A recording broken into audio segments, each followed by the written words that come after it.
ਸਤਿ ਸ਼੍ਰੀ ਅਕਾਲ। ਤੁਸੀਂ ਜੁੜੇ ਹੋਏ ਹੋ ਪੰਜਾਬੀ ਰੇਡੀਓ ਯੂਐਸਏ ਦੇ ਨਾਲ ਤੇ ਮੈਂ ਹਾਂ ਪ੍ਰਵੀਨ ਸ਼ਰਮਾ ਲੈ ਕੇ ਹਾਜ਼ਰ ਹਾਂ ਪ੍ਰੋਗਰਾਮ ਖਬਰ ਤੇ ਨਜ਼ਰ। ਖਬਰ ਤੇ ਨਜ਼ਰ ਪ੍ਰੋਗਰਾਮ ਦੇ ਵਿੱਚ ਖਬਰਾਂ ਤੇ ਚਰਚਾ ਕਰਨ ਦੇ ਲਈ ਮੇਰੇ ਨਾਲ ਜੁੜ ਚੁੱਕੇ ਨੇ ਮਿੰਟੂ ਗੁਰਸੇਗਾ ਜੀ। ਉਹਨਾਂ ਦਾ ਕਰਦੇ ਹਾਂ ਪਹਿਲਾਂ ਸਵਾਗਤ ਤੇ ਫੇਰ ਕਰਾਂਗੇ ਖਬਰਾਂ ਤੇ ਚਰਚਾ। ਮਿੰਟੂ ਸਤਿ ਸ਼੍ਰੀ ਅਕਾਲ, ਸਵਾਗਤ ਹੈ ਜੀ ਪੰਜਾਬੀ ਰੇਡੀਓ ਯੂਐਸਏ ਤੇ। ਸ਼ੁਕਰੀਆ ਸਾਰਿਆਂ ਨੂੰ, ਸਤਿ ਸ੍ਰੀ ਅਕਾਲ ਜੀ। ਪ੍ਰੋਗਰਾਮ ਦੇ ਵਿੱਚ ਅੱਗੇ ਵਧਣ ਤੋਂ ਪਹਿਲਾਂ ਧੰਨਵਾਦ ਕਰਦੇ ਚੱਲੀਏ ਸਾਡੇ ਸਪਾਂਸਰਸ ਦਾ, ਜਿਹੜੇ ਜ਼ਰੀਆ ਪਾਉਂਦੇ ਨੇ ਇਹਨਾਂ ਪ੍ਰੋਗਰਾਮਾਂ ਨੂੰ ਤੁਹਾਡੇ ਤੱਕ ਪਹੁੰਚਾਉਣ ਦੇ ਲਈ। ਖਾਲਸਾ ਇੰਸ਼ੋਰੈਂਸ ਏਜੰਸੀ ਵਾਲੇ ਪਿਛਲੇ ਕਈ ਦਹਾਕਿਆਂ ਤੋਂ ਇੰਸ਼ੋਰੈਂਸ ਦੇ ਵਿੱਚ ਸ਼ਾਨਦਾਰ ਸੇਵਾਵਾਂ ਦੇਣ ਦੇ ਲਈ ਜਾਣੇ ਜਾਂਦੇ ਨੇ। ਕਿਸੇ ਵੀ ਤਰ੍ਹਾਂ ਦੀ ਇੰਸ਼ੋਰੈਂਸ ਦੇ ਲਈ ਤੁਸੀਂ ਇਹਨਾਂ ਦੇ ਨਾਲ 408 272 2500 ਤੇ ਗੱਲ ਕਰ ਸਕਦੇ ਹੋ।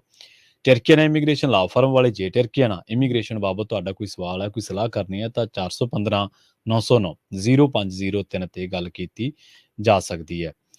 Krishna Dhanota Yuba City, Baljinder Singh Nijjar Woodland, Paramjit Kaur Rangi Vacaville, Harnek Singh Pawal Indian ਕੰਜ਼ੀਰੈਂਟਨ ਜੀਐਨਯੂ ਵਾਲੇ ਟਰੱਕ ਵਾਸ਼ ਕਰਦੇ ਨੇ, ਆਇਲ ਚੇਂਜ ਵੀ ਕਰਵਾ ਸਕਦੇ ਹੋ। ਏਅਰ ਬ੍ਰੇਕਾਂ ਦਾ ਕੰਮ ਵੀ ਤਸੱਲੀ ਬਖਸ਼ ਕਰਦੇ ਨੇ, ਨਵੇਂ ਪੁਰਾਣੇ ਟਾਇਰ ਵੀ ਇਹਨਾਂ ਤੋਂ ਲੈ ਸਕਦੇ ਹੋ। ਲੋਕੇਸ਼ਨ ਹੈ ਸੈਂਤਾਂ ਲੀਲਾ ਦੀ। ਨਿਮਾ ਸਹੋਤਾ ਦੇ ਨਾਲ ਗੱਲ ਕੀਤੀ ਜਾ ਸਕਦੀ ਹੈ 209 277 0113 ਤੇ। ਜੇਕਰ ਸੋਚ ਰਹੇ ਹੋ ਟਰੱਕਾਂ ਦੀ ਸਿਖਲਾਈ ਲੈਣ ਦੇ ਬਾਰੇ ਤਾਂ ਵੈਸਟ ਕੋਸਟ ਟਰੱਕ ਸਕੂਲ ਵਾਲਿਆਂ ਦੇ ਨਾਲ ਸੰਪਰਕ ਕੀਤਾ ਜਾ ਸਕਦਾ ਹੈ। ਅਜੀਤ ਟਵਾਲ ਦਾ ਨੰਬਰ ਹੈ 559 800 0590 ਤੇ ਜ਼ੈਂਡਰ ਗਰੁੱਪ ਵਾਲੇ ਕਿਸੇ ਵੀ ਤਰ੍ਹਾਂ ਦਾ ਘਰ ਖਰੀਦਣਾ ਜਾਂ ਘਰ ਵੇਚਣਾ ਜਾਂ ਲੈਣਾ ਚਾਹੁੰਦੇ ਤੁਸੀਂ ਹੋਮ ਲੋਨ ਤੇ ਇਹਨਾਂ ਦੇ ਨਾਲ 559 905 2575 ਤੇ ਗੱਲ ਕੀਤੀ ਜਾ ਸਕਦੀ ਹੈ। ਮਿੰਟੂ ਜੀ, ਖਬਰਾਂ ਦੇ ਵੱਲ ਆਈਏ ਤੇ ਸ਼ੁਰੂਆਤ ਕਰੀਏ ਸਾਡੇ ਸੀਐਮ ਸਾਹਿਬ ਤੋਂ। ਮਾਨਸਾ ਅਦਾਲਤ ਦੇ ਵਿੱਚ ਪੇਸ਼ੀ ਭੁਗਤਣ ਪੁੱਜੇ ਸੀਗੇ ਸੀਐਮ ਮਾਨ। ਦੇਖੋ, ਇੱਕ ਮੁਕੱਦਮਾ ਕੀਤਾ ਹੋਇਆ ਨਾਜਰ ਸਿੰਘ ਮਾਨਸ਼ਾਹੀਆ ਵੱਲੋਂ। ਉਹ ਮੁਕੱਦਮਾ ਹੈਗਾ ਕਾਫੀ ਪਹਿਲਾਂ ਦਾ, ਜਦੋਂ ਭਗਵੰਤ ਮਾਨ ਹੋਰਾਂ ਨੇ ਇਹ ਗੱਲ ਕਹੀ ਸੀਗੀ ਕਿ ਨਾਜਰ ਸਿੰਘ ਮਾਨਸ਼ਾਹੀਆ ਆਮ ਆਦਮੀ ਪਾਰਟੀ ਛੱਡ ਕੇ ਕਾਂਗਰਸ ਦੇ ਵਿੱਚ ਸ਼ਾਮਲ ਤਾਂ ਹੋਇਆ ਕਿਉਂਕਿ ਇਹਨੇ ਸੌਦਾ ਮਾਰਿਆ 10 ਲੱਖ ਰੁਪਏ 'ਚ ਜੀ। ਤੇ ਜਿਹਦੇ ਕਰਕੇ ਫਿਰ ਮਾਨਸ਼ਾਹੀਆ ਨੇ ਉਹਨੇ ਆਖਿਆ ਕਿ ਯਾਰ ਸਾਡਾ ਤਾਂ ਮਾਨ ਹੀ ਨਹੀਂ ਰੱਖਿਆ, ਮੰਨਣਾ ਕੋਈ ਗੱਲ ਨਹੀਂ ਹੈ, ਤਾਂ ਫਿਰ ਉਹਨੇ ਮਾਣਹਾਨੀ ਪਾ ਦਿੱਤੀ ਜੀ। ਤਾਂ ਮਾਨਸ਼ਾਹੀਆ ਨੇ ਮਾਣ ਨਾ ਰੱਖਣ ਕਰਕੇ ਮਾਣਹਾਨੀ ਕਰਨ ਦੇ ਚੱਕਰ ਦੇ ਵਿੱਚ ਮਾਣਹਾਨੀ ਦਾ ਮੁਕੱਦਮਾ ਕਰ ਦਿੱਤਾ। ਤਾਂ ਪਹਿਲਾਂ ਪੇਸ਼ੀਆਂ ਪਈਆਂ ਸੀਗੀਆਂ, ਮੁੱਖ ਮੰਤਰੀ ਨੂੰ ਪਹਿਲਾਂ ਵੀ ਸੱਦਿਆ ਗਿਆ ਸੀਗਾ, ਫਿਰ ਇਹਨਾਂ ਨੇ ਕੋਈ ਗੱਲ ਗੌਲ ਹੀ ਨਹੀਂ ਹੈ। ਤੁਹਾਨੂੰ ਪਤਾ ਹੈ ਮੁੱਖ ਮੰਤਰੀ ਛੋਟੀ ਮੋਟੀ ਗੱਲ ਤੇ ਹੈ ਨਹੀਂ। ਫਿਰ ਪਿਛਲੀ ਤਰੀਕ ਤੇ ਕਾਫੀ ਜ਼ਿਆਦਾ ਅਦਾਲਤ ਤਲਖ ਹੋਈ। ਇਹਨਾਂ ਨੇ ਕਿਹਾ ਕਿ ਮੁੱਖ ਮੰਤਰੀ ਸਾਹਿਬ ਤੇ ਹੈਗੇ ਨੇ ਇਸ ਵੇਲੇ ਜਰਮਨ ਦੇ ਵਿੱਚ। ਤਾਂ ਉਸ ਤੋਂ ਬਾਅਦ ਫਿਰ ਕੋਰਟ ਨੇ ਕਿਹਾ ਸੀਗਾ ਕਿ ਇਹਨਾਂ ਨੂੰ ਹਰ ਹਾਲ ਦੇ ਵਿੱਚ ਭਾਈ ਅਗਲੀ ਪੇਸ਼ੀ ਤੇ ਪੇਸ਼ ਹੋਣਾ ਪਵੇਗਾ ਜੀ। ਹੁਣ ਤੁਸੀਂ ਦੇਖਿਆ ਕੁਲਤਾਰ ਸਿੰਘ ਸੰਧਵਾਂ ਤੋਂ ਲੈ ਕੇ ਕਿੰਨੇ ਮਿਨਿਸਟਰ ਨੇ ਇਹਨਾਂ ਦੇ, ਲਾਲਜੀਤ ਭੁੱਲਰ, ਮੀਤ ਹੇਅਰ, ਸਾਰੇ ਈਟੀਓ, ਸਾਰੇ ਜਿਹੜੇ ਆ ਉਹ ਬੜੇ ਵੱਡੇ ਗੇੜ ਦੇ ਵਿੱਚ ਫਸ ਗਏ ਸੀਗੇ। ਹਾਲਾਂਕਿ ਉਹ ਖਬਰਾਂ ਨਹੀਂ ਆਈਆਂ ਬਹੁਤੀਆਂ ਕਿਉਂਕਿ ਇਹਨਾਂ ਤੇ ਇੱਕ ਮੁਕੱਦਮਾ ਚੱਲਦਾ ਸੀਗਾ ਜਦੋਂ ਜ਼ਹਿਰੀਲੀ ਸ਼ਰਾਬ ਦੇ ਨਾਲ ਮੌਤਾਂ ਹੋਈਆਂ। ਇੱਕ ਇਹਨਾਂ ਨੇ ਪ੍ਰੋਟੈਸਟ ਕੀਤਾ ਸੀਗਾ ਤਾਂ ਉਸ ਦਰਮਿਆਨ ਇਹਨਾਂ ਤੇ ਕੇਸ ਦਰਜ ਕੀਤਾ ਗਿਆ ਸੀਗਾ। ਤਾਂ ਇਹ ਜਦੋਂ ਪਾਵਰ ਦੇ ਵਿੱਚ ਆ ਗਏ, ਤਰੀਕ ਤਰੂਕ ਤੇ ਜਾਣਾ ਭੁੱਲ ਗਏ ਤਾਂ ਕੋਰਟ ਨੇ ਇਹਨਾਂ ਦੀਆਂ ਜ਼ਮਾਨਤਾਂ ਖਾਰਜ ਕਰ ਦਿੱਤੀਆਂ ਸੀ। ਜਦੋਂ ਜ਼ਮਾਨਤਾਂ ਖਾਰਜ ਹੋ ਗਈਆਂ ਫਿਰ ਉੱਤੇ ਗਏ ਤਾਂ ਉੱਤੇ ਵੀ ਨਹੀਂ ਗੱਲ ਬਣੀ। ਫਿਰ ਹਾਈ ਕੋਰਟ ਗਏ ਸਨ ਤਾਂ ਹਾਈ ਕੋਰਟ ਨੇ ਕਾਫੀ ਝਿੜਕਾਂ ਫਟਕਾਰਾਂ ਦੇ ਕੇ ਇਹਨਾਂ ਨੂੰ ਕਿਹਾ ਸੀਗਾ ਕਿ ਹੁਣ ਹੇਠਲੀ ਅਦਾਲਤ 'ਚ ਜਾਓ। ਤਾਂ ਮਤਲਬ ਕਿ ਅੱਗੇ ਇਸ ਤਰ੍ਹਾਂ ਦੀ ਇਹਨਾਂ ਨੂੰ ਇੱਕ ਝਟਕੇਬਾਜ਼ੀ ਹੋ ਚੁੱਕੀ ਆ। ਤੁਹਾਨੂੰ ਯਾਦ ਹੋ ਨਾ, ਸੁਖਪਾਲ ਖਹਿਰੇ ਨੇ ਇਤਰਾਜ਼ ਵੀ ਕੀਤਾ ਸੀ ਲਿਖਤੀ ਤੌਰ ਤੇ ਕਿ ਜਿਹੜੇ ਸਪੀਕਰ ਨੇ ਕਾਗਜ਼ਾਂ ਦੇ ਵਿੱਚ ਤੇ ਭਗੌੜੇ ਨੇ। ਯਾਦ ਹੈ ਨਾ, ਉਹਨਾਂ ਨੇ ਇਹ ਇਤਰਾਜ਼ ਉਠਾਇਆ ਸੀਗਾ ਚੱਲਦੇ ਸੈਸ਼ਨ ਦੇ ਦਰਮਿਆਨ, ਜਿਹੜਾ ਪਿਛਲੇ ਵਾਰੀ ਇਹ ਸੈਸ਼ਨ ਹੋਇਆ ਹੈ। ਜੀ ਜੀ। ਉਹ ਇਹੋ ਗੱਲ ਸੀਗੀ ਨਾ ਕਿ ਬਈ ਇਹਨਾਂ ਦੀ ਜ਼ਮਾਨਤ ਜਿਹੜੀ ਆ ਅਦਾਲਤ ਨੇ ਸੁੱਟ ਦਿੱਤੀ ਹੈ। ਸੁੱਟਣ ਤੋਂ ਭਾਵ ਕਿ ਉਹ ਜ਼ਮਾਨਤ ਦਾ ਜਿਹੜਾ ਬਾਉਂਡ ਹੈ ਉਹ ਰੱਦ ਹੋ ਗਿਆ ਤੇ ਕਾਗਜ਼ ਦੇ ਵਿੱਚ ਫਿਰ ਜਿਹਦੀ ਜ਼ਮਾਨਤ ਨਹੀਂ ਹੋਈ ਤਾਂ ਉਹ ਕੌਣ ਹੈ। ਤਾਂ ਇਹਨਾਂ ਨੇ ਕਿਹਾ ਸੀਗਾ ਕਿ ਸੰਵਿਧਾਨਕ ਤੌਰ ਤੇ ਇਹ ਜਿਹੜਾ ਸਦਨ ਦਾ ਕਾਰਵਾਈ ਵਾਲਾ ਕੰਮ ਕਰ ਰਿਹਾ ਉਹ ਨਹੀਂ ਕਰ ਸਕਦੇ। ਤਾਂ ਇਹ ਇੱਕ ਮਸਲਾ ਬਣ ਗਿਆ ਸੀਗਾ। ਹੁਣ ਮੁੱਖ ਮੰਤਰੀ ਨਾਲ ਐਸਾ ਵਾਪਰ ਜਾਵੇ ਪ੍ਰਵੀਨ ਜੀ, ਤੁਸੀਂ ਸਮਝ ਸਕਦੇ ਹੋ ਕਿ ਕਿੱਡੀ ਵੱਡੀ ਗੱਲ ਬਣ ਜਾਏਗੀ। ਇਸ ਕਰਕੇ ਇਹਨਾਂ ਨੇ ਆਪਣੇ ਆਪ ਨੂੰ ਪੇਸ਼ ਕੀਤਾ ਤਾਂ ਕੋਈ ਵੱਡੀ ਗੱਲ ਨਹੀਂ। ਮਾਣਹਾਨੀ ਦੇ ਵਿੱਚ ਹੋਣਾ ਤੇ ਕੀ ਹੁੰਦਾ, ਲੀਡਰਾਂ ਦੀਆਂ ਮਾਣਹਾਨੀਆਂ ਚੱਲਦੀਆਂ ਰਹਿੰਦੀਆਂ ਨੇ, ਪਰ ਇਹਨਾਂ ਨੇ ਰਗੜੇ ਵੀ ਬੰਨੇ ਆ। ਇਹ ਕਹਿੰਦੇ ਕੀ ਗੱਲ ਆ ਬਈ, ਮਾਣ ਕੱਲੇ ਲੀਡਰਾਂ ਦਾ ਹੀ ਹੁੰਦਾ, ਜਨਤਾ ਦਾ ਕੋਈ ਵੀ ਮਾਣ ਨਹੀਂ ਹੁੰਦਾ। 1.5 ਲੱਖ ਲੋਕਾਂ ਨੇ ਵੋਟਾਂ ਪਾਈਆਂ ਇਹ ਛੱਡ ਕੇ ਕਾਂਗਰਸ 'ਚ ਚਲੇ ਗਏ। ਕੀ ਬਈ ਲੋਕਾਂ ਨੂੰ ਪੁੱਛਿਆ? ਲੋਕਾਂ ਦਾ ਕੋਈ ਮਾਨਤਾ ਨਹੀਂ। ਗੱਲਾਂ ਤੇ ਬਈ ਸੱਚੀਆਂ ਨੇ ਕਿ ਲੋਕਾਂ ਦੀ ਮਾਣਹਾਨੀ ਨਹੀਂ ਹੁੰਦੀ। ਫਿਰ ਉਹ ਕਹਿੰਦੇ ਕਿ ਜੋ ਦੇਸ਼ ਨੂੰ ਵੰਡਣ ਦੀਆਂ ਗੱਲਾਂ ਕਰਦੇ, ਗੋਲੀ ਮਾਰੋ, ਅੱਗੋਂ ਤੁਹਾਨੂੰ ਪਤਾ ਹੀ ਹੈ। ਤੇ ਇਹਨਾਂ ਤੇ ਕੋਈ ਕੇਸ ਕਿਉਂ ਨਹੀਂ ਹੁੰਦਾ? ਇਹਨਾਂ ਨੂੰ ਤੇ ਉਲਟਾ Z+ ਸਿਕਿਉਰਿਟੀ ਦਿੱਤੀ ਜਾਂਦੀ ਹੈ। ਜਿਹੜੇ ਕੇਜਰੀਵਾਲ ਨੂੰ ਅੱਤਵਾਦੀ ਕਹਿੰਦੇ ਆ, ਕਹਿੰਦੇ ਕਿ ਉਹਨਾਂ ਤੇ ਕੇਸ ਦਰਜ ਕਿਉਂ ਨਹੀਂ ਹੁੰਦੇ? ਨਹੀਂ ਦੇਖੋ, ਇੱਥੇ ਤੇ ਹੁਣ ਧੱਕਾ ਨਾ ਕਰੋ ਵੀਰ ਜੀ, ਧੱਕਾ ਨਾ ਕਰੋ, ਕਿਉਂਕਿ ਤੁਸੀਂ ਕਸਰ ਕੋਈ ਨਹੀਂ ਛੱਡੀ। ਕੁਮਾਰ ਵਿਸ਼ਵਾਸ, ਹਲਕਾ ਲਾਂਬਾ, ਤਜਿੰਦਰ ਬੱਗਾ ਲੈ ਗਏ ਸੀ ਲੱਕੋ ਤੁਸੀਂ ਤੇ। ਹਾਂ ਬਿਲਕੁਲ। ਜੇ ਹੁਣ ਇਹੋ ਗੱਲ ਕਹੋ, ਤੁਸੀਂ ਦੇਖੋ ਪ੍ਰਵੀਨ ਜੀ, ਇੱਕੋ ਜਿਹਾ ਪੈਮਾਨਾ ਰੱਖਣਾ ਚਾਹੀਦਾ ਹੈ। ਜੇ ਹੁਣ ਤੁਸੀਂ ਕਹੋ ਕਿ ਬਈ ਲੀਡਰਾਂ ਦੀ ਸ਼ਬਦਾਵਲੀ ਤੇ ਮਾਣਹਾਨੀ ਨਹੀਂ ਹੋਣੀ ਚਾਹੀਦੀ, ਤਾਂ ਫਿਰ ਉਹਨਾਂ ਨੇ ਵੀ ਤੇ ਸ਼ਬਦ ਹੀ ਬੋਲੇ ਸਨ। ਹਾਲਾਂਕਿ ਅਸੀਂ ਉਹਨਾਂ ਦੇ ਸ਼ਬਦਾਂ ਦੀ ਵੀ ਕੋਈ ਪ੍ਰੋੜਤਾ ਨਹੀਂ ਕਰਦੇ, ਕੋਈ ਉਹਨਾਂ ਸ਼ਬਦਾਂ ਦੇ ਨਾਲ ਕੋਈ ਸਹਿਮਤੀ ਨਹੀਂ ਰੱਖਦੇ, ਪਰ ਗੱਲ ਪੈਮਾਨੇ ਦੀ ਹੈ ਨਾ ਕਿ ਤੁਹਾਡਾ ਜ਼ੋਰ ਚੱਲਿਆ ਤੇ ਤੁਸੀਂ ਮੁਕੱਦਮੇ ਕੀਤੇ ਨੇ ਉਹਨਾਂ ਤੇ। ਤੁਹਾਡਾ ਜਿੱਥੇ ਵੀ ਫੌ ਪਿਆ, ਤੁਸੀਂ ਉਹਨਾਂ ਨੂੰ ਕੈਂਚੀ ਮਾਰਨ ਦਾ ਯਤਨ ਕੀਤਾ। ਤਾਂ ਖੈਰ ਇਹ ਪੇਸ਼ੀ ਭੁਗਤੀ ਆ ਮੁੱਖ ਮੰਤਰੀ ਨੇ। ਪਰ ਜੇ ਅੱਜ ਆਪਾਂ ਵੇਖੀਏ ਮੁੱਖ ਮੰਤਰੀ ਦੀ ਸਰਗਰਮੀ, ਇਸ ਤੋਂ ਇਲਾਵਾ ਉਹਨਾਂ ਨੇ VC ਦੇ ਮੁੱਦੇ ਤੇ ਵੀ ਮੁੱਛ ਨੂੰ ਵੱਟ ਦੇ ਕੇ ਕਹਿ ਦਿੱਤਾ, ਸਟੈਂਡ ਲੈ ਲਿਆ। ਗਵਰਨਰ ਨੂੰ ਸਿੱਧਾ ਹੀ ਕਹਿ ਦਿੱਤਾ ਕਿ ਭਾਈ ਲੋਕਾਂ ਦਾ ਗੁੱਸਾ ਨਾ ਸਹਿੜੋ, ਤੁਸੀਂ ਦਖਲਅੰਦਾਜ਼ੀ ਕਰ ਰਹੇ ਹੋ। ਇਧਰੋਂ ਵੀ ਮਾਮਲਾ ਖਾਸਾ ਭਖ ਗਿਆ। ਲੱਗਦਾ ਭਗਵੰਤ ਮਾਨ ਆਉਣ ਵਾਲੇ ਦਿਨਾਂ 'ਚ ਇਲੈਕਸ਼ਨ ਤੋਂ ਫ੍ਰੀ ਹੋ ਕੇ ਇੱਥੇ ਚੰਗਾ ਝੱਟ ਲਾਉਣਗੇ। ਜੀ। ਅਗਲੀ ਖਬਰ ਦੇ ਵੱਲ ਵਧੀਏ ਮਿੰਟੂ ਜੀ, ਤੇ ਗੱਲ ਕਰੀਏ ਸਿਮਰਜੀਤ ਸਿੰਘ ਮਾਨ ਦੀ।